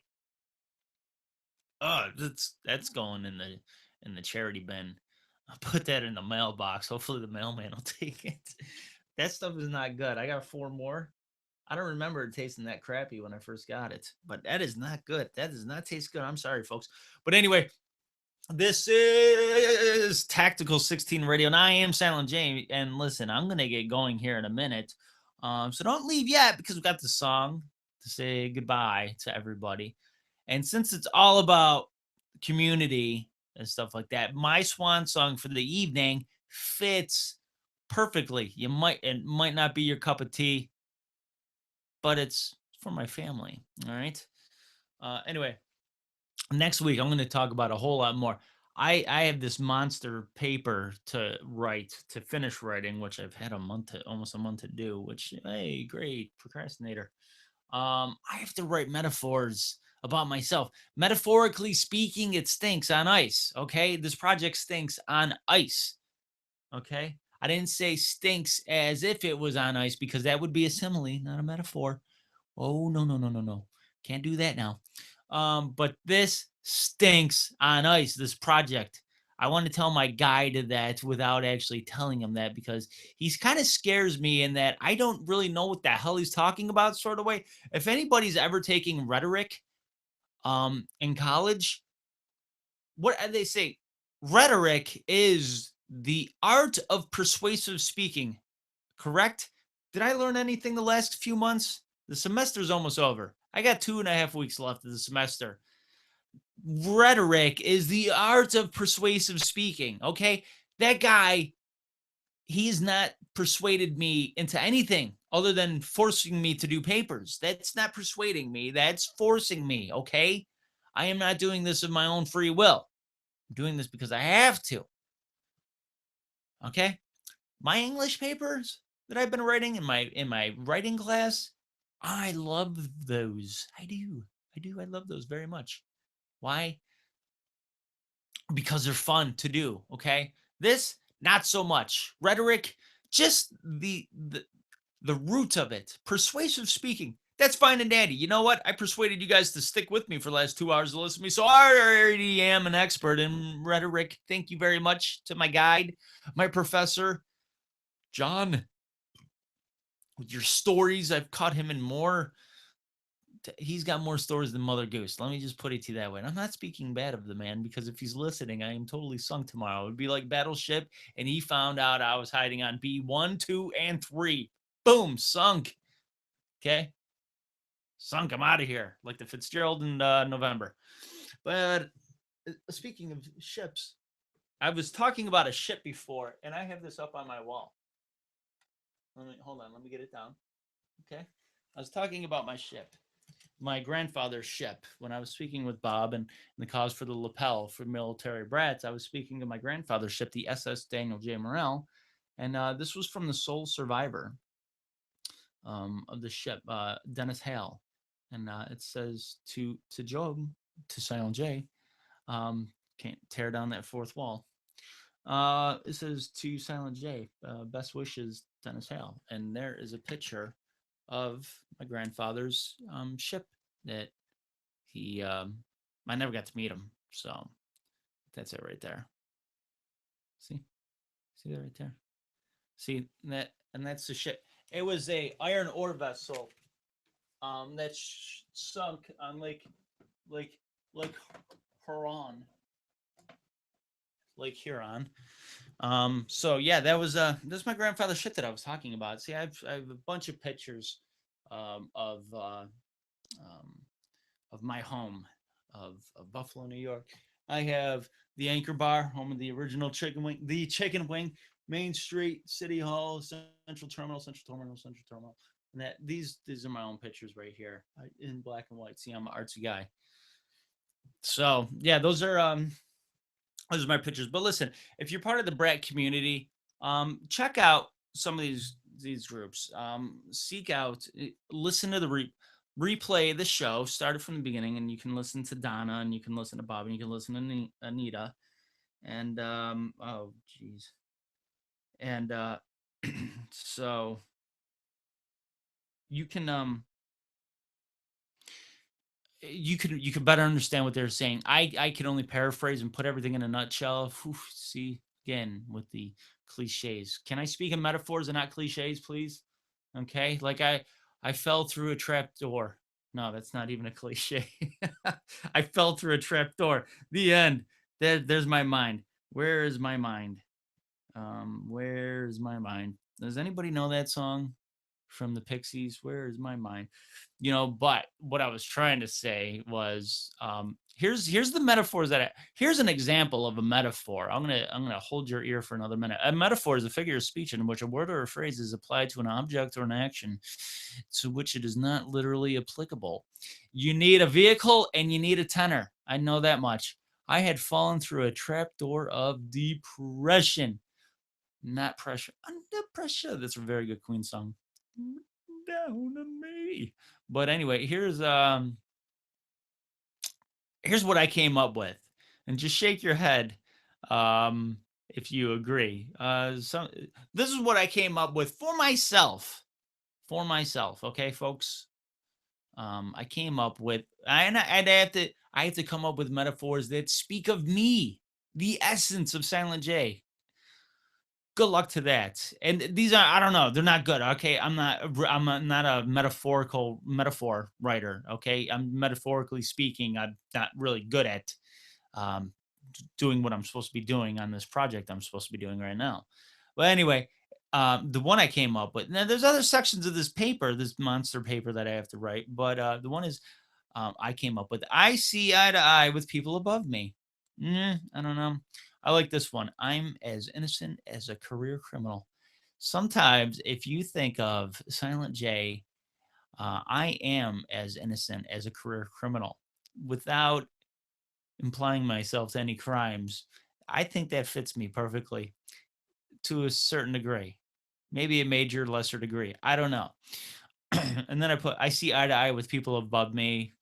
I don't know what I was trying to say there. I was speaking metaphorically on that one. Hint, hint. See, do you get it? That was a metaphor joke. Thanks. That's awesome. What else do I have? I also have debating the clueless is like screaming at echoes. I thought that was catchy. Okay. I was lifted by those and I typed this wrong. I was lifted by those who brought me down. I think that is a pretty good one. Okay. I like that one. I do like that one. I don't know where I'm going with all this. Oh, finding peace in my life resembles a pillow made of rocks. If anybody knows my personal life, I think they all fit. Are those metaphors? I don't know. Are they similes? I don't know. They could be similar. But that's what I came up with. Now I got to come up with like a paragraph or two for each one explaining why it's me. I had a hard enough time coming up with that, much less a paragraph and a half of the old BS. I think you all know what that stands for. But anyway, guys, listen, I'm going to get going, but I promise you, I guarantee you will hear from me next week. Same bat time, same bat channel, Center Mass. No, that's the wrong show. Oh, but while I was talking about Center Mass, geez, you guys twisted my arm. Check out my other show, Sunday nights, 10:30 p.m. Eastern Standard Time, at 7:30 Pacific, specifically Pacific. It's Center Mass with Rob and Silent J. What happens when you take two guys from two different worlds. We got a lot in common, okay? He's a Green Beret. I'm a mechanic in the Army, okay? He's got a great hairline. I don't know. See, listen, he might have a great hairline, but guess what? If I wring my hair out, you're not frying chicken in what comes out of my hair. I'm just messing. I don't see. It's called self-depriving humor, which I know somebody in my life that I share Thanksgiving with that does know nothing, does not know a thing, knows nothing of humor or self-degrading humor. But I'll still share a drumstick with you. Anyway, check out my other show, my fun show. I like it. My show where I listen. I'm not the one speaking all the time. I let Rob do a lot of the talking. I'm in there for the occasional punchline and, the occasional very, wow, where did that deep thought come from out of Silent J? Or I try to lighten it up a little bit. Okay, without lightening the loafers. But anyway, this is Tactical 16 Radio, and I implore you, I imply you, and I behoove you to listen to Center Mass with Rob and Silent J, 10:30 p.m. Eastern Standard Time, 7:30 Pacific Standard Time on the Vets on Media Network, and also go to our YouTube channel at Center Mass on YouTube, Center Mass with Rob and Silent J. But you have been listening to Tactical 16 Radio, and I want to say thank you for tuning in and listening. Without talent like mine, none of this would be possible. Without ears like yours, none of this would be happening. So I want to say thank you because my mind, my mouth, your ears, your brain, it is a perfect connection. We are the digital dichotomy of delight. My mouth and your ears, there it is. So I will see you later on this show. Coming to you live from the West Coast of New York, the West Coast, the best coast, Buffalo, New York. I will see you guys Sunday night on Center Mass, and if that's too far past your bedtime, you could always check out the replay. If not, check out this show, Tactical 16 with Silent J, on betsonmedia.com. So check out betsonmedia.com. That's betsonmedia.com, and also check out tactical16.com. Tactical, the number 16, not the word 16. Don't do that. You're wasting time. You're wasting time right now. I don't know why you're still listening to the show. Type in tactical16.com. We're not crooks, all right? We got more books coming out. We got books that are on the shelves right now. I literally have books on the shelves. I have to sell them.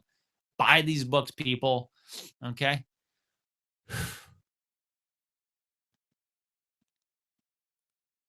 There we go. But anyway, check out all those sites. Also, check out militarymedia.com. Check out letmewhenimdone.com. Is there anything I'm forgetting? Oh, Kanaz Tactical. Check out Kanaz Tactical. All that fun stuff. Check out We Love Shooting. That's a podcast. And that show is on Vets on Media tomorrow. Ivan was on my show. Was it last week? I think it was last week.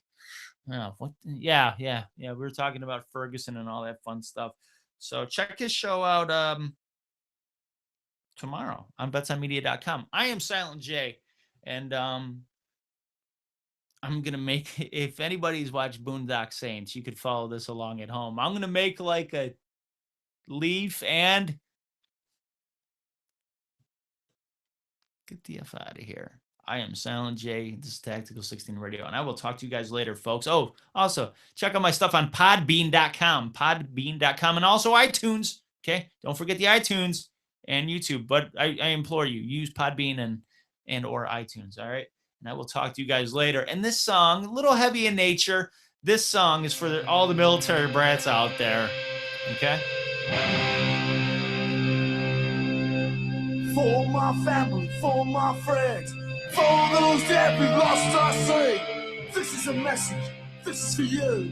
Never forget the Lower East Side Club. For my family, for my friends, for those that we lost, I say, this is a message, this is for you. Never forget the Lower East Side Club. I remember all the times we spent, and all that we went through. Down on Avenue A, the year was 1982. Oh God! City, New York. That's how we live there. We always talk together. We always had something to prove. We gave back to a movement. This is for the old school avenue. Hardcore. New York City, New York. That's how we live there. Hardcore. From New York City.